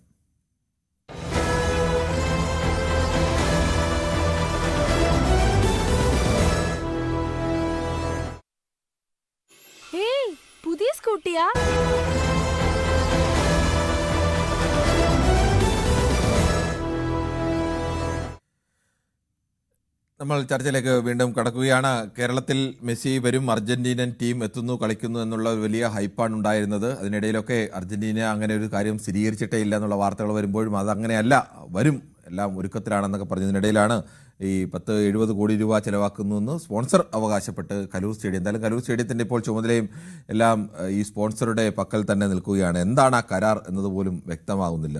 ശ്രീ ബിനോയാണ് കൊല്ലത്തു നിന്നും. ശ്രീ ബിനോയ്, താങ്കൾക്ക് ഇങ്ങനെ ഒരു കരാറിൽ കോൺഗ്രസ്, താങ്കളുടെ പാർട്ടിയുടെ നേതാക്കൾ തന്നെയാണ് ഇപ്പോൾ ഗുരുതരമായ ആരോപണം ഉന്നയിക്കുന്നത്, അതിൽ സാമ്പത്തിക തിരിമറി ഉണ്ട് എന്നടക്കം പറയുന്നു. താങ്കൾക്ക് എന്താണ് പറയാനുള്ളത്? കിരണെ, ഇത് ഞാൻ ഇപ്പോഴല്ല, നിങ്ങൾ ചർച്ചയ്ക്കെടുത്ത ഒരു 2 മാസം മുമ്പ് തന്നെ ഞാൻ പറഞ്ഞായിരുന്നു, അർജന്റീനയിലെ ഫുട്ബോൾ അസോസിയേഷനോ അവരോ ഒന്നും തന്നെ അറിഞ്ഞിട്ടില്ല. ഇത് നമുക്കറിയാം, ഈ തടി കൊള്ള കേസിലെ കൊള്ളക്കാരന്മാരെന്തെങ്കിലും പറയുമ്പം അത് കേട്ട് വിശ്വസിക്കാനേ ഉള്ളൂ. ഈ അഗസ്റ്റിൻ സഹോദരന്മാരുടെ ബയോഡറ്റ തന്നെ ഫ്രോഡ് ബയോഡറ്റയാണ്. രണ്ടാമത്തെ കാര്യം എന്താണ്, ആന്റോ അഗസ്റ്റിൻ അദ്ദേഹം വന്നിരുന്ന് ചാനലിലൂടെയൊക്കെ ഞാൻ കൊണ്ടുവരും ഇത് എന്നൊക്കെ പറഞ്ഞ് സംസാരിക്കുന്നത് കാണാം. അദ്ദേഹം എനിക്ക് തോന്നുന്നു ഈ എന്താണ് ഒരു മാധ്യമ പ്രവർത്തകൻ എന്നുള്ള ജേർണലിസം എടുത്തിട്ടുണ്ടോന്ന് എനിക്ക് അറിഞ്ഞുകൂടാ. കാരണം ഇപ്പോൾ ഈ ജേർണലിസം ഒന്നും വേണ്ടെന്ന് തോന്നുന്നു. ഈ കണ്ണീർ കാണുന്നൊക്കെ വിളിച്ചു പറയാൻ അതൊക്കെ ജേർണലിസം വേണം. ജേർണലിസം ഇല്ലാത്ത ഒരാൾ വന്ന് ഇന്ന് ചാനലിലൊക്കെ കൃത്യമായി പറയുന്നു. ഞങ്ങൾ എന്തായാലും നിങ്ങളുടെ ഈ ആർജവം ഉണ്ടല്ലോ, അത് ഞാൻ സമ്മതിച്ചു തന്നിരിക്കുന്നു. കാരണം ന്യൂസ് 18 ഒരു ആർജവം, കൃത്യമായ സത്യം തുറന്നു കാണിക്കുവാൻ വേണ്ടി ഈ തടിക്കൊള്ളക്കാരന്മാര് 70 കോടി രൂപ മുടക്കി സ്റ്റേഡിയം പണിയുന്നു, അങ്ങനെ പണിയുന്നു. സംസ്ഥാന ഗവൺമെന്റ് എന്ത് മാനദണ്ഡത്തിന്റെ അടിസ്ഥാനത്തിൽ അവർക്ക് സ്റ്റേഡിയങ്ങളൊക്കെ കൊടുത്തതെന്ന് ഇപ്പോഴും ആർക്കും അറിഞ്ഞുകൂടാ. പക്ഷെ അന്നേ ഞങ്ങളും ഞങ്ങളുടെ നേതാക്കന്മാരും പറഞ്ഞു, അർജന്റീനയിലങ്ങോട്ട് പോയിട്ട് അവിടുത്തെ ചെറിയ ക്ലബിന്റെ ക്യാപ്റ്റന്മാരെയോ ക്ലബിന്റെ കോച്ചിനെയൊക്കെ കണ്ട് തിരിച്ചു വന്നിട്ട് ഇന്നലെ മന്ത്രി തന്നെ ഒരു മാധ്യമ പ്രവർത്തകനോട് പറയുകയാണ്, ഈ മെസ്സി വരുവോ ഇല്ലയോ എന്ന് ചോദിച്ചപ്പോൾ അദ്ദേഹം പറയാണ്, ഞാൻ നിന്നോട് പറയേണ്ട ഭാഷ ഇതല്ല, വേറെയാണെന്ന്. അപ്പോൾ ഒരു കാര്യം ഞാൻ ഒന്ന് ഉറപ്പിച്ചു പറയാം, അവര് ഫിഫ ഒരിക്കലും ഈ ഗ്രൗണ്ട് ശരിയല്ല എന്ന് പറഞ്ഞ ഒരു റിപ്പോർട്ട് കൊടുത്തു കഴിഞ്ഞു. ഇന്ത്യയിൽ വരുന്നത് നമുക്കെല്ലാം നല്ല സന്തോഷമാണ്. ഞാനൊരു മെസ്സി ആരാധകൻ കൂടിയാണ്. പക്ഷേ ഇന്ത്യയിൽ വന്ന് ഇന്ത്യയിലും ഒരു ഫുട്ബോളിനൊരു ഉണർവുണ്ടാവും. പക്ഷേ അതൊന്നും അല്ല. ഈ സത്യത്തിൽ അവരുടെ ഫുട്ബോൾ അസോസിയേഷനുമായിട്ട് ഒരു ധാരണയും ഉണ്ടാക്കിയിട്ടില്ല. അന്നും ഈ ആന്റണി പറയുന്നത്, ആന്റോ അഗസ്റ്റിൻ പറയുന്നത്, നിങ്ങൾ വെയിറ്റ് ചെയ്തിരുന്നു, നമുക്ക് വീണ്ടും കാണാം, നിങ്ങൾ വെയിറ്റ് ചെയ്യും, നമുക്ക് കാണാം. ഒന്നുമില്ല, ഒരു ചുക്കുമില്ല. അവിടുത്തെ ഫുട്ബോൾ അസോസിയേഷനോട് സംസാരിച്ചിട്ടില്ല. വളരെ വ്യക്തമാണ്. നമുക്ക് ചില യൂട്യൂബ് കമന്റുകളിലേക്ക് കൂടി പോകേണ്ടതുണ്ട്. എന്തായാലും മരമുറിയും സർക്കാരും ഭായി ഭായി എന്ന് സുൽകുമാർ പറയുന്നു. ഈ മറ്റേ ഭാഷ എന്താണാവോ മന്ത്രിയുടേത് എന്ന് ചോദിക്കുന്നുണ്ട്.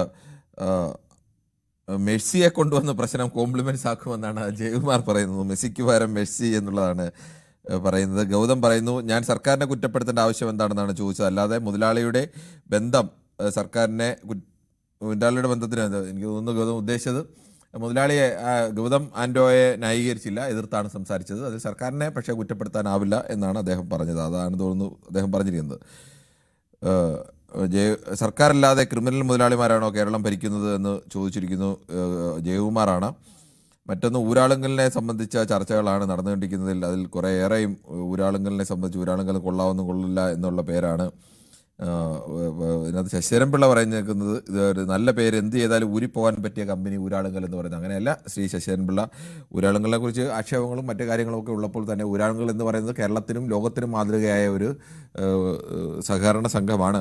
വാഗ്ഭടാനന്ദൻ രൂപം നൽകിയ സഹകരണ സംഘമാണ്. അത് മികച്ച രീതിയിൽ മുന്നോട്ട് പോകുന്നത് ഒന്നാണ്. അങ്ങനെ തട്ടിപ്പ് ഒരു കമ്പനിയോ ഒന്നുമല്ല. മറ്റ് തരത്തിൽ രാഷ്ട്രീയമായ ആരോപണങ്ങളൊക്കെ എങ്ങനെ കിട്ടുന്നു എന്നതിനെക്കുറിച്ചുള്ള ആരോപണങ്ങളൊക്കെ ആവാം. പക്ഷേ ആ ഊരാളുങ്കലിനെ മൊത്തത്തിൽ അങ്ങനെ തള്ളി പറയുന്നത്, അത് കേരളത്തിൻ്റെ ചരിത്രത്തിൽ അഭിമാനപൂർവ്വം രേഖപ്പെടുത്താവുന്ന ഒരു പേര് തന്നെയാണ് ഊരാളുങ്കൽ സർവീസ് സഹകരണ സൊസൈറ്റി. അതോടൊപ്പം തന്നെ ലേബർ സൊസൈറ്റിയാണ്, സർവീസ് സഹകരണ സൊസൈറ്റി ലേബർ സൊസൈറ്റിയാണ്. മറ്റൊന്ന്, കുട്ടൻ വിളക്കിത്തല പറയുന്നു, സുരേന്ദ്രൻ്റെ അഭിപ്രായം പറയൂ, മറ്റുള്ളവരുടെ അഭിപ്രായത്തിൽ തലയിടാതിരിക്കൂ എന്നൊക്കെ പറയുന്നു. അങ്ങനെയല്ല, ആളുകളൊക്കെ പരസ്പരം അഭിപ്രായം പറയുമ്പോൾ മറ്റുള്ളവരെ മോശക്കാരാക്കാത്ത രീതിയിൽ പരസ്പരം അഭിപ്രായങ്ങളൊക്കെ വരുന്നു. അതിൽ യാതൊരു തെറ്റുമില്ല. എന്തായാലും കുറേ അഭിപ്രായങ്ങൾ കൂടി ഇതിൽ വന്നിട്ടുണ്ട്. ഉച്ചക്കഞ്ഞിക്ക് കാശില്ല, ചികിത്സയ്ക്ക് കാശില്ല, അരി വാങ്ങാൻ കാശില്ല, സർക്കാരാണോ മെസ്സിയെ കൊണ്ടുവരുന്നതെന്നൊക്കെ പറയുന്നു. എന്തായാലും അങ്ങനെ സർക്കാരല്ലല്ലോ ഒരു സ്പോൺസർ ആയിട്ട് ആ സ്പോൺസർ കൊണ്ടുവരുന്നതെന്നാണ് പറഞ്ഞത്. അങ്ങനെ ഉച്ചക്കഞ്ഞിക്ക് പൈസ ഇല്ലാത്തൊരവസ്ഥയും കേരളത്തിലില്ല. ശ്രീ ഗോപകുമാർ തൃശ്ശൂരിൽ നിന്നും. ശ്രീ ഗോപകുമാർ, താങ്കൾക്ക് എന്താണ് ഈ വിഷയത്തിൽ പറയാനുള്ളത്? നമസ്തേ. ഇതില് എനിക്ക് മനസ്സിലാവാത്തൊരു സംഗതി, 40 കോടി കൊടുത്തിട്ട് മെസ്സിയെ കൊണ്ടുവരുന്നു, അർജന്റീൻ ടീമിനെ കൊണ്ടുവരുന്നു. 40 അവര് പറഞ്ഞത്. അതെ, 40 കോടി. സ്റ്റേഡിയത്തിന് 70 കോടി. ഓസ്ട്രേലിയൻ ടീമിനും കൊടുക്കണം ഏകദേശം ഒരു 20-30 കോടി. ഇതെല്ലാം കഴിഞ്ഞ് ഇതിനെല്ലാം കിട്ടുന്നത് 30,000 പേർക്ക് ഇരിക്കാവുന്ന ഒരു സ്റ്റേഡിയത്തിൽ നിന്ന് എങ്ങനെയാണ് സ്പോൺസറി ലാഭം ഉണ്ടാക്കുന്നത്? പരസ്യം കിട്ടിയിട്ടെന്ന് പറയുന്നു. ആരാണ് ഈ പറയുന്ന ഒരു ഫുട്ബോൾ മാച്ചിന് വേണ്ടി മാത്രം ഇത്രയധികം പൈസ പരസ്യം കൊടുക്കുന്നത്?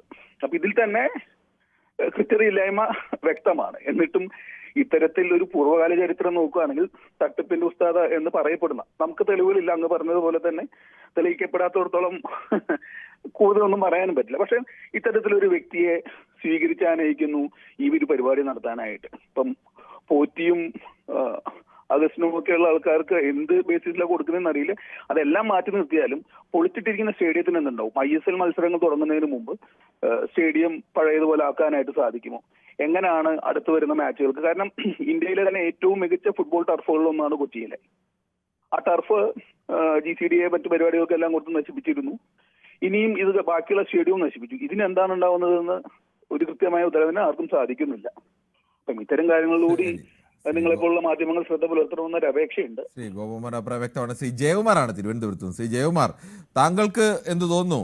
ഇങ്ങനെ ഒരു തിടുക്കപ്പെട്ട് മെസ്സി വരുന്നു, അർജന്റീന വരുന്നു എന്ന് പറയുമ്പോൾ സ്വാഭാവികമായി ഉണ്ടാകാവുന്ന ഒരു തിടുക്കമുണ്ട്, ഒരു വലിയ ആവേശം ഒക്കെ ഉണ്ട്. എന്നുവെച്ചാൽ ഇതുവരെ നമ്മൾ പ്രതീക്ഷിച്ചതിനും ഒക്കെ അപ്പുറത്തെ കാര്യങ്ങളാണ് പറയുന്നത്. എന്നുവെച്ചാൽ മനുഷ്യനെ അത്ഭുതപ്പെടുത്തുന്ന, വിസ്മയിപ്പിക്കുന്ന കാര്യങ്ങളൊക്കെ വരുമ്പോൾ നമ്മൾ പൊതു ചട്ടങ്ങളൊക്കെ മാറ്റിവെക്കും. അങ്ങനെ ചട്ടങ്ങളൊക്കെ മാറ്റിവെച്ചാണ് യഥാർത്ഥത്തിൽ കലൂർ സ്റ്റേഡിയം യുദ്ധകാലാടിസ്ഥാനത്തിൽ നവീകരിക്കാനായി ഈ സ്വകാര്യ സ്പോൺസർക്ക് നൽകിയത്.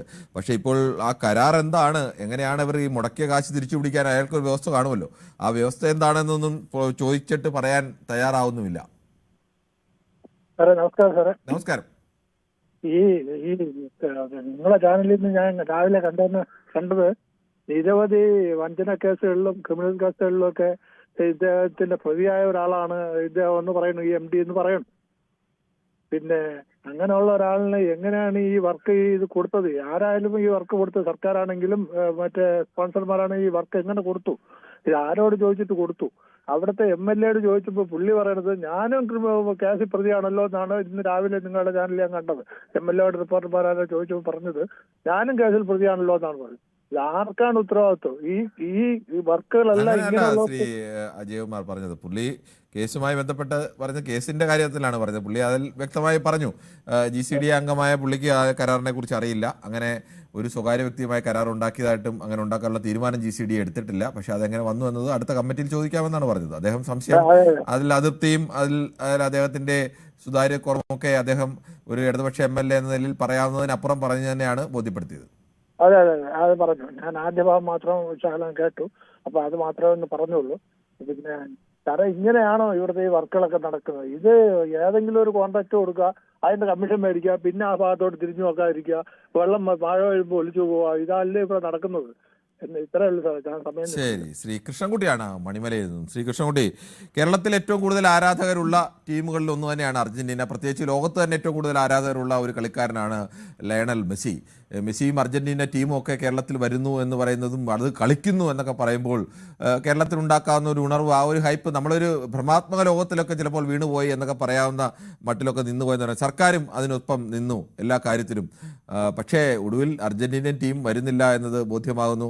പക്ഷേ ഇതിനിടയിൽ ചില കരാറുകളൊക്കെ നടക്കുന്നു. GCDA പോലുള്ള പ്രധാനപ്പെട്ട കലൂർ ഇന്റർനാഷണൽ സ്റ്റേഡിയം നവീകരണത്തിനായി ഈ ആൻഡോ അഗസ്റ്റിന് നൽകുന്ന ഒരവസ്ഥയുണ്ടാകുന്നു. ആ കരാർ എന്താണെന്ന് ഇപ്പോഴും അറിയുന്നില്ല. അവ്യക്തത തുടരുകയാണ്. തങ്ങളുടെ പാർട്ടിയുടെ തന്നെ നേതാവായ GCDA ചെയർമാൻ K ചന്ദ്രൻപിള്ള അടക്കം ആ വിഷയത്തിൽ ഇതൊന്നും പ്രതികരിക്കാൻ തയ്യാറാകുന്നുമില്ല. നമസ്കാരം. ഇന്നലെ രാത്രി അവസാനത്തെ വാർത്തയും കണ്ടിട്ടാണ് ഞാൻ ഉറങ്ങിയത്. ശരി. ഈ രാവിലെ 4 പത്രം വായിച്ചു. അതിലൊന്നും ഇങ്ങനെ ഒരു സംഗതി കണ്ടതുമില്ല, കേട്ടതുമില്ല. ഇന്ന് 2 കല്യാണം ഉണ്ടായിരുന്നു. കല്യാണത്തിലൊക്കെ പോയി സദ്യയൊക്കെ കഴിച്ച് ഞാൻ വന്ന് കിടന്ന് മയങ്ങി. എന്നിട്ട് ഇപ്പൊ TV ഓൺ ചെയ്യുമ്പോഴാണ്, ഇപ്പൊ 5-10 മിനിറ്റേ ആള് ഞാൻ ഓൺ ചെയ്തിട്ട്. അപ്പൊ ഇതുവരെ സംഭവിച്ചത് എന്താണെന്ന് ഒരു വിവരവും ഇല്ല. അപ്പൊ ഈ ആരോപണം എന്ന് പറയുന്നത് ഈ മെസ്സി വരുന്നു, അർജന്റീന വരുന്നു ഒക്കെ കേട്ടതല്ലാതെ ഇപ്പൊ പെട്ടെന്ന് ചാടിക്കേറി ഇങ്ങനെ ഒരു കഥ വന്ന് എങ്ങനെയാണെന്നൊന്ന് പറഞ്ഞു തരാമോ? അതൊന്ന് പറയാമോ? കൃഷ്ണൻകുട്ടി, ഇതിനകത്ത് കലൂർ ഇന്റർനാഷണൽ സ്റ്റേഡിയം 70 കോടി രൂപ ചെലവാക്കി അന്താരാഷ്ട്ര ഫുട്ബോൾ മത്സരം നടത്താൻ പാകത്തിലേക്ക് നവീകരിക്കുന്നു. അതിൻ്റെ ഉത്തരവാദിത്തം ഈ റിപ്പോർട്ടിംഗ് ബ്രോഡ്കാസ്റ്റിംഗ് കമ്പനിക്കാണ്. ആ കമ്പനി അത് ചെയ്തുകൊണ്ടിരിക്കുകയാണ്. 70 കോടി എന്ന് അവർ പറയുന്നു, എനിക്കറിയില്ല 70 കോടിയുണ്ടെന്ന്. അങ്ങനെ കരാർ എത്രയുണ്ടെന്ന് GCDAയുടെ ഔദ്യോഗിക ഭാരവാഹികളാരും കരാർ അങ്ങനെ എന്താണ് വ്യവസ്ഥ എന്ന് പറയാൻ തയ്യാറാവുന്നില്ല. GCDA ഇവരുമായി കരാറുണ്ടോ എന്ന് പോലും പറയാൻ തയ്യാറാവുന്നില്ല. GCDA അംഗമായ PV ശ്രീനിധൻ MLA അടക്കം ഇന്ന് പറഞ്ഞത് ഇതിൽ അങ്ങനെ ഒരു തീരുമാനം എടുത്തിട്ടില്ല, ഇനി എങ്ങനെയൊക്കെയാണ് ഇത് വന്നത് എന്നത് സംബന്ധിച്ച് അടുത്ത കമ്മിറ്റിയിൽ ഞാൻ ചോദിച്ചിട്ട് പറയാമെന്നാണ് പറയുന്നത്. GCDA ചെയർമാൻ K ചന്ദ്രൻപിള്ള, താങ്കൾക്കറിയാമല്ലോ, അത്രയും മുതിർന്ന ഒരു നേതാവാണ്. അദ്ദേഹം അതിൽ പ്രതികരണത്തിനെ തയ്യാറാവുന്നില്ല. മന്ത്രി പറയുന്നുണ്ടല്ലോ എന്നാണ് പറയുന്നത്. കാരണം സ്വാഭാവികമാണ്, അദ്ദേഹത്തിൻ്റെ ഒരു അതിർത്തിയുണ്ട്. അത് ഒരു CPMന്റെ മുതിർന്ന നേതാവ് എന്ന നിലയ്ക്ക് അദ്ദേഹം അത് പരസ്യമാക്കുന്നില്ല, അത്രയേ ഉള്ളൂ. അപ്പോൾ ഇതിന്റെ മറവിൽ എന്തൊക്കെയോ നടന്നു എന്നുള്ള സംശയങ്ങൾ ശക്തമാണ്. അത് തന്നെയാണ് വിഷയം. ഞാൻ പറഞ്ഞത് ഇന്ന് രാവിലെ വരെ ഒരു പത്രത്തിൽ പോലും വരാതിരുന്ന, വാർത്തകളിൽ പോലും കാണാതിരുന്ന, അത് ഇന്ന് രാവിലെ നമ്മുടെ ചാനലടക്കം ഇന്ന് രാവിലെ നൽകിയിട്ടുണ്ട്. അതായത് ഇന്ന് രാവിലെ പറഞ്ഞ വാർത്തയല്ലേ. അപ്പൊ അതേ പറ്റിയിട്ട് പ്രേക്ഷകർ എന്നുള്ള നിലയിൽ അല്ലെ ഞങ്ങളെപ്പോലുള്ള ആൾക്കാർ അഭിപ്രായം പറയണമെന്നുണ്ടെങ്കിൽ കാര്യങ്ങൾ കൂടുതൽ വ്യക്തമായിട്ട് വരണ്ടേ? ശരി, അപ്പൊ കൃഷ്ണൻകുട്ടി കാര്യങ്ങൾ വ്യക്തമായി പഠിക്കും. എന്തായാലും അങ്ങനെ ഒരു 70 കോടി രൂപയുടെ അവിടെ നവീകരണ പ്രവർത്തനം നടത്തും എന്ന് പറയുന്നു. ഇപ്പോൾ എന്തായാലും ചുമതല ഉള്ളത് റിപ്പോർട്ടർ ഞാൻ പറയട്ടെ, അതായത് നമ്മൾ ഇത്രയും പെട്ടെന്ന് ഇങ്ങനെ ചർച്ച ചെയ്യേണ്ട ആവശ്യം ഉണ്ടായിരുന്നോ? കാര്യങ്ങൾ കൂടുതൽ വ്യക്തമാകുമ്പോഴേക്ക് ചർച്ച ചെയ്താൽ പോരായിരുന്നു. അതിന്റെ കൂടെ എനിക്ക് വേറൊരു സംഭവങ്ങളുണ്ട്. ഇത് നിങ്ങൾ ചാനലുകൾ തമ്മിലുള്ള ഒരു യുദ്ധമല്ലേ എന്നാണ് ഇപ്പൊ എന്റെ സംശയം. ഞങ്ങൾ ചാനലുകൾ തമ്മിലുള്ള യുദ്ധം എങ്ങനെയാണ് ഇതിനകത്താവുന്നത്? കേരളത്തിന്റെ ഖജനാവിൽ നിന്ന് പണമെടുത്ത് നിർമ്മിച്ച കേരളത്തിന്റെ അഭിമാനമായ ഒരു സ്റ്റേഡിയം ഒരു സ്വകാര്യ വ്യക്തിക്ക് നവീകരണത്തിനായി വിട്ടുകൊടുക്കുമ്പോൾ അത് എന്ത് കരാറിന്റെ അടിസ്ഥാനത്തിലാണ് നവീകരണത്തിന് വിട്ടുകൊടുത്തതെന്ന് പറയാനുള്ള ഉത്തരവാദിത്വം സർക്കാരിനുണ്ട്. ഇത്ര പെട്ടെന്ന് ഞാൻ ഇങ്ങനെ ഒരു കാര്യം പറയാൻ കാര്യം, ഈ അടുത്ത ദിവസങ്ങളിൽ നമ്മുടെ ഈ ന്യൂസ് 18 ചാനലിൽ തന്നെ പിന്നെ ഏഷ്യാനെറ്റിലെ ഒരു സീരിയലിനെ പറ്റിയിട്ട് ഒരു ചർച്ചയുണ്ടായിരുന്നു. 2 പ്രാവശ്യം ചർച്ച ചെയ്തു. ഏതാണ്ട് അവർക്ക് സഹായം ചെയ്ത് കൊടുക്കുന്ന രീതിയിലുള്ള ചർച്ചയായിരുന്നു. എന്താ ബിഗ് ബോസ് എന്ന് പറഞ്ഞൊരു പരിപാടിയെ പറ്റിയിട്ട്. അപ്പൊ ഈ ഏഷ്യാനെറ്റിന്റെ ഏഷ്യാനെറ്റും ഏഷ്യാനെറ്റ് ന്യൂസും നിങ്ങൾ ഉദ്ദേശിക്കുന്ന പോലെ ഒരു ചാനലല്ലത്. അത് 2 ചാനലും 2 ഉടമകളുമാണ്. ഏഷ്യാനെറ്റിന്റെ തന്നെ ചെയർമാനായിട്ടുള്ള ശ്രീ രാജീവ് ചന്ദ്രശേഖരെ അവരുടെ ഉടമസ്ഥയിലുള്ള അല്ല. അത് കുറെ ദിവസങ്ങൾ താങ്കൾ ഏഷ്യാനെറ്റ് ന്യൂസിന്റെ ഉടമസ്ഥനാണ് ഈ രാജീവ് ചന്ദ്രശേഖർ. രാജീവ് ചന്ദ്രശേഖരന്റെ ഉടമസ്ഥയിലുള്ള അല്ല ഏഷ്യാനെറ്റ് എന്ന് പറയുന്ന അവരുടെ പ്രോഗ്രാം ചാനൽ. കുറെ ദിവസങ്ങളായിട്ട് രാജീവ് ചന്ദ്രശേഖരെ കർണാടകത്തിലെ ഭൂമി ഇടപാടുമായിട്ട് ബന്ധപ്പെട്ട് ചില വാർത്തകൾ വന്നുകൊണ്ടേ ഇരിക്കുന്നുണ്ട്. അതിന് പകരം വയ്ക്കാൻ വേണ്ടി ഉണ്ടാക്കിയ ഒരു കഥയാണെന്ന് ഞാനിപ്പോ സംശയിക്കുന്നു. താങ്കൾക്ക് അങ്ങനെയൊക്കെ സംശയിക്കാം. എന്തായാലും കുറെ ദിവസങ്ങളായി അങ്ങനെ കഥയൊന്നും കണ്ടു. ഇന്ന് രാവിലെയാണ് ഒരു ചാനൽ ആ വിവരം റിപ്പോർട്ട് ചെയ്തത്. താങ്കൾക്ക് അങ്ങനെ സംശയിക്കണമെങ്കിൽ താങ്കളുടെ സംശയം അങ്ങനെ തന്നെ തുടരട്ടെ. ഈ വിഷയത്തിൽ ഇന്ന് രാവിലെ കണ്ട ആ വിഷയത്തിൽ താങ്കൾക്ക് അറിയാം, ഈ വിഷയത്തിൽ താങ്കൾക്ക് പഠിക്കാൻ വേണ്ടി ഞാൻ വളരെ ലളിതമായ ചോദ്യമാണ് ചോദിച്ചത്. ഒരു സ്വകാര്യ കമ്പനിക്ക്, ഒരു സ്വകാര്യ വ്യക്തിക്ക് അവിടെ നവീകരണ പ്രവർത്തനം സർക്കാരിന്റെ ഒരു സ്ഥാപനം കൊടുത്തുവെങ്കിൽ അത് എന്ത് കരാറിന്റെ അടിസ്ഥാനത്തിലാണ് കൊടുത്തതെന്ന് പറയാനുള്ള ഉത്തരവാദിത്വം ഉണ്ടോ ഇല്ലയോ? എനിക്ക് 2 സെന്റൻസുകളെ പറയാനുള്ളൂ, അധികം പറയാനില്ല. ഞാൻ പറയുന്നത് ഈ ഒരു പശ്ചാത്തലമുണ്ട് ഇപ്പോഴത്തെ ഈ സംഭവങ്ങൾക്ക്. അതിന്റെ കൂടെ ഈ പറഞ്ഞ പിന്നെ ഈ ഫുട്ബോളുമായിട്ട് ബന്ധപ്പെട്ട സംഭവം, അതിന്റെ ആളെന്ന് പറയുന്നത് റിപ്പോർട്ടർ ചാനലിന്റെ ഒരാളാണ്. ഇപ്പൊ അങ്ങനെ ഒരു കഥയുണ്ടല്ലോ, അങ്ങനെ ഒരു കാര്യമുണ്ടല്ലോ. റിപ്പോർട്ടർ ചാനലിൽ അടുത്ത ദിവസങ്ങളിൽ അതൊന്നും അല്ല ചോദിച്ചത്. ചോദ്യം വളരെ ലളിതമാണ്. GCDAയുടെ സ്റ്റേഡിയം നവീകരണത്തിനായി ഒരു സ്വകാര്യ വ്യക്തി കൊടുക്കുന്നു, അല്ലെങ്കിൽ സ്വകാര്യ കമ്പനി കൊടുക്കുന്നു. അത് ഏത് കരാറിന്റെ അടിസ്ഥാനത്തിലാണ്? കരാർ വ്യവസ്ഥകൾ എന്ത്? അത് പുറത്തുവിടണ്ടേ? ഞാൻ പറയട്ടെ, ഞാൻ അതിനെപ്പറ്റി പറയാനുള്ളൂ. 2 സെന്റൻസ് എനിക്ക് പറയാനുള്ളതെന്ന് പറഞ്ഞില്ലേ. എനിക്ക് പറയാനുള്ളത്, അപ്പൊ അങ്ങനെ ഒരു സംഭവം ഉള്ളപ്പോ ഈ റിപ്പോർട്ടർ ചാനലിൽ കുറെ ദിവസം പിന്നെ ഈ കഴിഞ്ഞ നാളുകളിൽ കൊണ്ടുവന്ന സ്ഫോടനാത്മകമായ ചില കാര്യങ്ങളൊക്കെ ഉണ്ടല്ലോ. പിന്നെ മാങ്കൂട്ടലിന്റെ കാര്യം. ശ്രീ കൃഷ്ണൻകുട്ടി, താങ്കൾ ഇതിന് ഉത്തരം പറയാതെ താങ്കൾ അതിന് വേറെ വളഞ്ഞ വഴി കൂടെ ഇടത്തോട്ട് പോകുന്നു, വലത്തോട്ട് പോകുന്നു, അല്ലാതെ നേരെ വരാൻ താങ്കൾ തയ്യാറല്ല. എന്തായാലും സമയം അവസാനിക്കാൻ പോവുകയാണ്. ഇത്തരം വിഷയങ്ങളെങ്കിൽ സംസാരിക്കാതിരിക്കുക, സംസാരിക്കാനുള്ള വിഷയങ്ങൾ മാത്രം സംസാരിക്കുക, അല്ലാതെ മറ്റു വഴികളിലൂടെ കടന്ന് കറങ്ങി പോകേണ്ട കാര്യമില്ലല്ലോ. ഇത്രയും കാര്യങ്ങളുള്ളപ്പോ ഇത്ര പെട്ടെന്ന് നിങ്ങൾ ചർച്ചയ്ക്കെടുത്ത് ശരി, ഇത്ര പെട്ടെന്നൊന്നുമല്ല. വിവരങ്ങളുടെ അടിസ്ഥാനത്തിൽ തന്നെയാണ് ചർച്ചയ്ക്കെടുക്കുന്ന വാർത്തയ്ക്കെങ്കിൽ ഓരോരുത്തരും ഓരോ ചർച്ചയ്ക്കെടുക്കുന്ന വാർത്തകൾക്കെല്ലാം ഇത്തരം ചില കാരണങ്ങൾ പറഞ്ഞാൽ മതിയോ? ശരി, ശ്രീ സാബിത്താണ് തലശ്ശേരിയിൽ നിന്നും. ശ്രീ സാബിത്ത്, താങ്കൾ എങ്ങനെയാണ് ഈ വിഷയത്തെ സമീപിക്കുന്നത്? സമിത്ത്, ശ്രമിക്കണം, പറഞ്ഞു.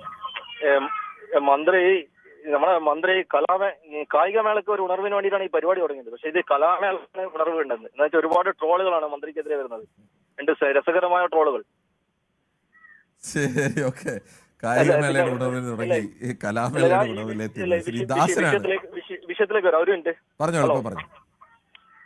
നമ്മുടെ ഈ ചാനലിലെ ഒരു സർക്കാരിന്റെ ബി ടീമാണ്. അതായത് മരത്തിന്റെ കേസിലും പല കേസിലും ഒരു അഴിമതി, ജനങ്ങളുടെ ബ്ലാക്ക് ലിസ്റ്റ് പെട്ട ഒരാളാണ് ഈ സ്പോൺസർ. പിന്നെ ഈ ഒരു കേരളത്തിൽ നടത്തുമ്പോൾ ദേശീയ തലത്തിൽ ഇന്ത്യൻ ഫെഡറേഷൻ, ഫുട്ബോൾ ഫെഡറേഷനുമായിട്ട് ആലോചിക്കണം, കേന്ദ്ര കായിക മന്ത്രിയായിട്ട് ആലോചിക്കണം. അപ്പൊ ഇവരുടെ ക്രെഡിറ്റിൽ, സ്റ്റേറ്റ് ഗവൺമെന്റിന്റെ ക്രെഡിറ്റിൽ മെസ്സിയെ ഇവിടെ കൊണ്ടുവരുന്ന ഒരു വ്യാമോഹമാണ്. ശരി, സമയം അവസാനിക്കുന്നത്. ശ്രീദാസനാണ് വർക്കലയിൽ നിന്നും. ശ്രീദാസൻ, താങ്കളുടെ അഭിപ്രായം വളരെ വേഗത്തിൽ പറയാം, നമ്മുടെ സമയം അവസാനിക്കാൻ പോകും. ഹലോ, നമസ്കാരം, പറഞ്ഞോളൂ. പിന്നെ ഞാൻ ചോദിച്ചതല്ല, പക്ഷെ നമ്മളെ ആഗ്രഹിച്ചിരുന്ന കാര്യങ്ങളൊന്നും കേരളത്തിൽ നടക്കുന്നില്ല. കാര്യം മെസ്സി വരുമെന്ന് പറഞ്ഞ് ഈ പാവം കൊച്ചുങ്ങളൊക്കെ എത്ര ഫുട്ബോൾ താരങ്ങളാണ് ഇവിടെ ആഗ്രഹിച്ചിരുന്നത്. അവരെയൊക്കെ നിസ്സാരമായിട്ട് നിങ്ങളൊക്കെ കണ്ടു കഴിഞ്ഞു. ശ്രീദാസനാണ് വർക്കലയിൽ പ്രതികരിച്ചത്. എന്തായാലും പ്രേക്ഷകരുടെ ഭാഗത്തു നിന്ന് ഇങ്ങനെ കരാർ ഉണ്ടെങ്കിൽ ആ കരാറിന്റെ വ്യവസ്ഥകൾ പുറത്തുവിടേണ്ട ഉത്തരവാദിത്വം സർക്കാരിനുണ്ട്, GCDAക്കുണ്ട്. GCDA അംഗങ്ങൾ പോലും അറിയാത്ത ആ കരാർ എന്താണ്, ആരെങ്കിലും ഒരു തിരിച്ചു കിട്ടാനുള്ള മാർഗമില്ലാതെ ഇങ്ങനെ ഒരു പണം മുടക്കുമോ എന്നുള്ള ചോദ്യങ്ങളടക്കം, അതല്ല ഇതിനെ ന്യായീകരിച്ച് സംസാരിച്ച അപൂർവം ചിലർ കൂടി ഉണ്ടായിരുന്നു. എന്തായാലും പ്രേക്ഷകരുടെ ഭാഗത്തു നിന്ന് വളരെ സജീവമായ ചർച്ചകളാണ് ഈ വിഷയത്തിലുണ്ടായത്. നാളെയും ഇതേ സമയം ന്യൂസ് 18 പൊതുവേദി മറ്റൊരു വിഷയവുമായി.